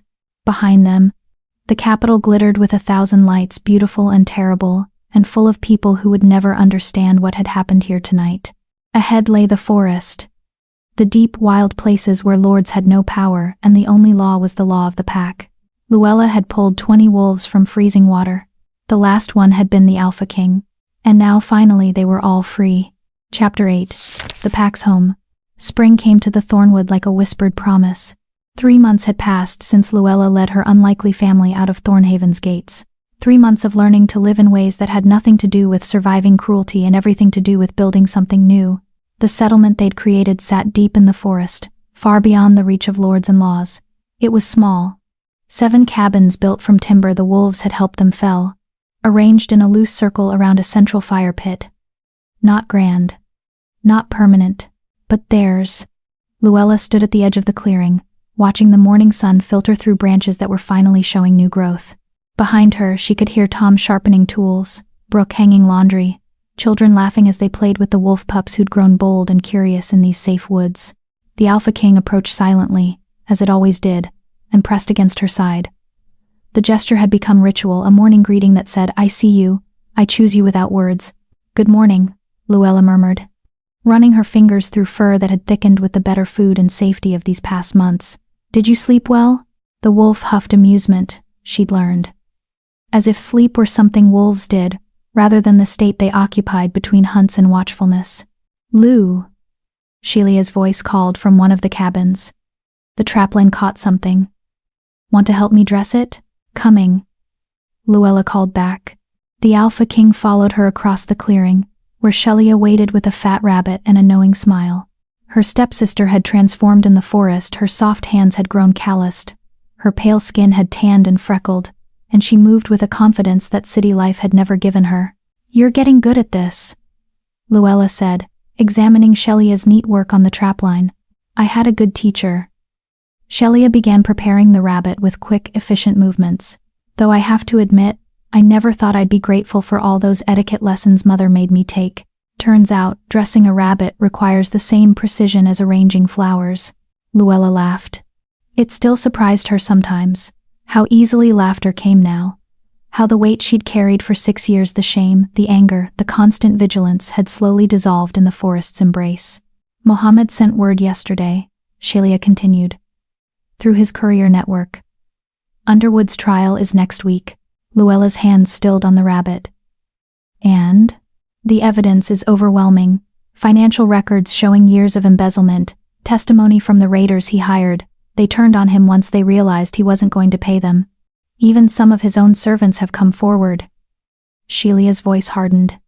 He's going to hang. Good, Luella said simply. She'd thought she might feel something more: triumph, vindication, the savage joy of seeing an enemy destroyed. But there was only a quiet satisfaction that justice, however delayed, was finally arriving. Mohammed also said Prince Morgan has been asking about us, Shelia added, wondering if we're well, if we need anything. Tell him we're fine, Luella said. Better than fine. Tell him we're home.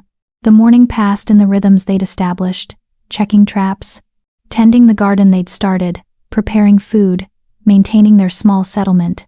The wolves ranged through the surrounding forest, hunting their own prey but always returning to the clearing by nightfall. It was a life that would have seemed impossible 6 months ago. A life where humans and wolves lived not as master and servant, not as enemies, but as neighbors who'd chosen to share space and resources. Around midday, one of the scout wolves returned with news. Luella had learned to read their body language well enough to understand the basics. There were strangers approaching from the south. Humans. Not threatening, but present. Company, Luella announced to the others. Tom, Brooke, stay alert but don't show weapons unless I signal. They gathered near the fire pit, the wolves forming a loose perimeter. Luella positioned herself at the clearing's edge, the Alpha King at her side, and waited. 3 figures emerged from the trees. Refugees, by the look of them thin, tired, carrying everything they owned in packs that sagged with meager possessions. A man, a woman, and a boy who couldn't have been more than 12. The man stopped when he saw the wolves, his hand instinctively moving to protect his family. It's all right, Luella called out. They won't hurt you. Not unless you mean harm. We heard stories, the woman said, her voice hoarse, about a place in the deep forest where people lived with wolves, where there was no lord, no taxes. No, her voice broke. No cruelty. We didn't believe it, the man added, thought it was just a fairy tale. But we had nowhere else to go. Our village lord Cantrell increased the taxes again. We couldn't pay. They took our farm, said we could work it as tenants, but tenants are just slaves with different names, Luella finished. She'd heard similar stories from the other refugees who'd trickled into their settlement over the past months, people fleeing the same system that had destroyed her father. You're welcome here. We don't have much, but we share what we have. The family's relief was palpable. The boy stared at the wolves with wide eyes, fear mixing with wonder. They're really safe? He asked. As safe as anything wild can be, Luella said honestly. They're not pets. They're not tame. But they've chosen to live alongside us, chosen to protect us. If you respect them, they'll respect you. One of the female wolves, the one whose pup Luella had held before the council, approached the boy slowly. She sniffed his hand, then gently bumped her head against his palm. The boy's face transformed with joy. See? Luella smiled. She approves. By evening, the new family had been integrated into the settlement. Tom was showing the man how to build a proper shelter. Annette was feeding them hot soup. The children were playing together, wolves and humans tumbling in the new grass like it was the most natural thing in the world. Luella sat by the fire pit, watching her community grow, and felt something she'd never quite experienced before. Peace. Not the absence of conflict. There were still challenges, still difficulties, still moments of hunger and fear and uncertainty. But underneath it all was a foundation of safety, of belonging, of knowing that tomorrow wouldn't bring fresh cruelty from people who saw her as less than human. You're thinking loud thoughts, Shelia said. settling beside her with 2 cups of herb tea. Just reflecting. Luella accepted the cup gratefully. 6 months ago, I was nobody. A poacher's daughter living in a shack, surviving on stale bread and stubbornness. And now you're the founder of a settlement that's become a refuge for people escaping tyranny. Shelia sipped her tea. Plus you're the only person in recorded history to form a working alliance with wild wolves. I'd say that's quite the transformation. I didn't plan any of this, Luella protested. I just pulled some wolves from freezing water because it was the right thing to do. That's what makes it remarkable. Shelia's expression turned serious. Most people wouldn't have. Most people would have walked away, told themselves it wasn't their problem. But you didn't. And because you didn't, 17 people survived Black Pine. 20 wolves lived to have pups, and now, people who have nowhere else to go have a home.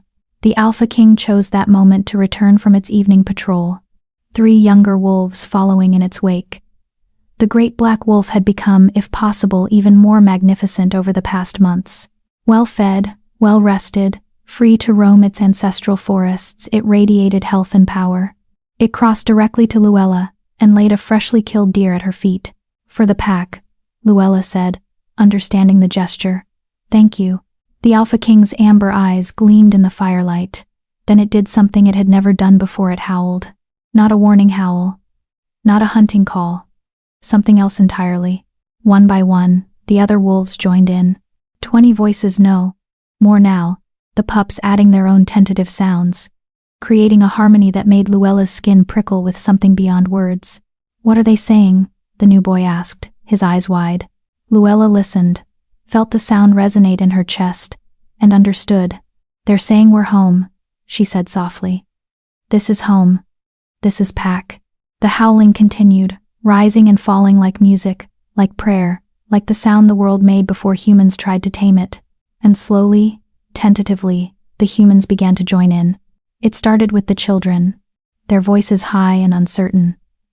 Then Tom added his rough baritone, Brooke's clear alto, Shelia's slightly off-key soprano. One by one, every human in the settlement lifted their voice to blend with the wolves. It should have sounded absurd, humans trying to howl. But somehow, in that moment, it was perfect.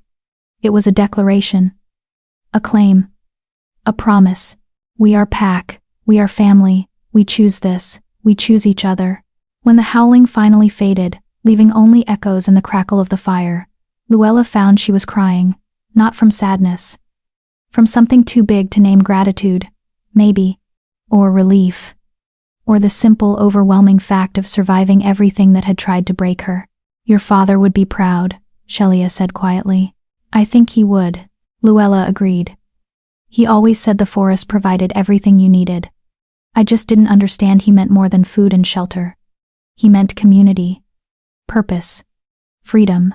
The Alpha King pressed against her side, and Luella buried her face in its fur. Thank you, she whispered, for trusting me, for teaching me what it means to be part of something larger than myself. The wolf's response was a gentle huff that might have meant you're welcome, or might have meant foolish human, you taught us the same thing. Probably both. The weeks that followed brought more changes. More refugees arrived. Word of the forest settlement was spreading through the underground networks of people fleeing oppression. Each family was evaluated carefully. Those who came seeking only to escape work were turned away. Those who came seeking a chance to build something better were welcomed. The settlement grew to 20 cabins, then 30.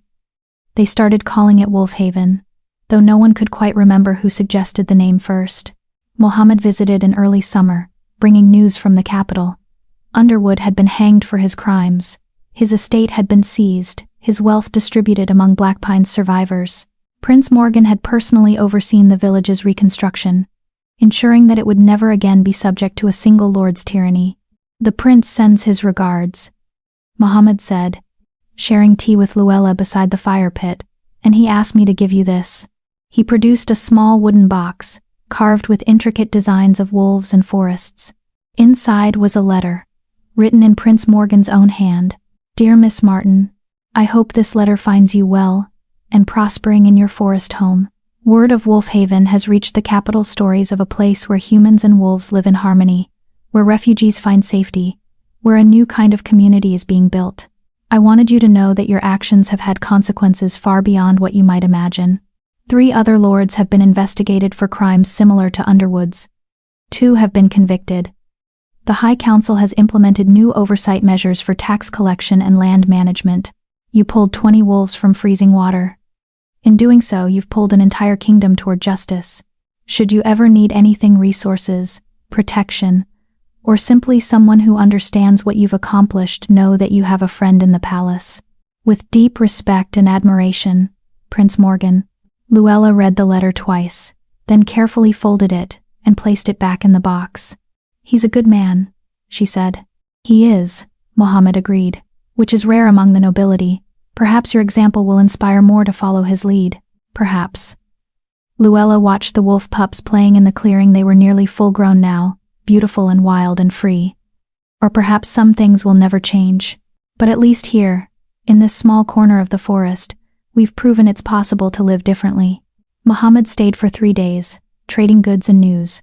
When he left, he took letters from the settlement's residents to loved ones in other parts of the kingdom. Carefully worded messages that wouldn't reveal Wolf Haven's location but would let families know their missing members were safe. Summer deepened into golden warmth. The garden flourished. The hunts were successful. Children grew taller and stronger. The wolves' pups learned to hunt alongside their parents. And Luella, the plain girl with the crooked nose who'd once survived on stale bread and stubbornness, found herself leading a community that had chosen her not because she was beautiful or powerful or noble, but because she'd done one simple thing. She'd seen creatures drowning and refused to walk away. On the first anniversary of pulling the wolves from Black Pine Lake, Luella stood at the edge of the frozen water where it had all begun. The lake looked different in summer, peaceful, its surface reflecting clouds and trees instead of broken ice and desperate struggle. The Alpha King stood beside her, as it always did. A year of partnership had only deepened their bond. They moved together now with the ease of long practice, understanding each other's moods and needs without words. "Do you remember?" Luella asked softly. How cold it was, how impossible it seemed. The Alpha King's answer was to press its forehead against hers, that gesture of recognition and choice that had become their private language. "I was nobody," Luella continued. "And you were just another wolf. But we saw each other. Really saw each other. And everything changed. Behind them, the sounds of Wolf Haven drifted through the trees, laughter, conversation, the everyday music of people building lives they'd chosen rather than lives forced upon them. "Beauty doesn't matter," Luella said, remembering her father's words. "It's what's inside that counts." The Alpha King huffed agreement, amusement, understanding. Maybe all 3. He was right, Luella said. Just not in the way anyone expected. She looked at her reflection in the lake, the crooked nose, the plain features, the weathered skin of someone who lived by the forest's rules. And she saw something she'd never seen before. Not beauty. Something better. Strength. Kindness. The face of someone who'd changed the world by refusing to be changed by it. "Let's go home," she said to the Alpha King. Together, woman and wolf turned away from the lake and walked back into the forest. Back to the settlement where 2 species had learned to live as one. Back to the family they'd built from freezing water and desperate choices and the simple, radical act of refusing to look away from suffering. The sun filtered through the trees in golden shafts. The forest sang with life. And Luella Martin, once nobody, now the heart of something unprecedented and beautiful, walked forward into whatever came next. With her pack at her side, always with her pack. Dear viewers, as we close this story, I'm curious about something. Luella became an outcast. The moment her father was labeled a criminal, his shame became her identity for 6 years. But the wolves? They didn't care about her past, her crooked nose, or what the village called her family. They only cared about her heart. So tell me, have you ever been judged for something that had nothing to do with who you truly are? How did you break free from that label? Share below, your story might help someone else. And if you'd like to see more stories like this, a like goes a long way.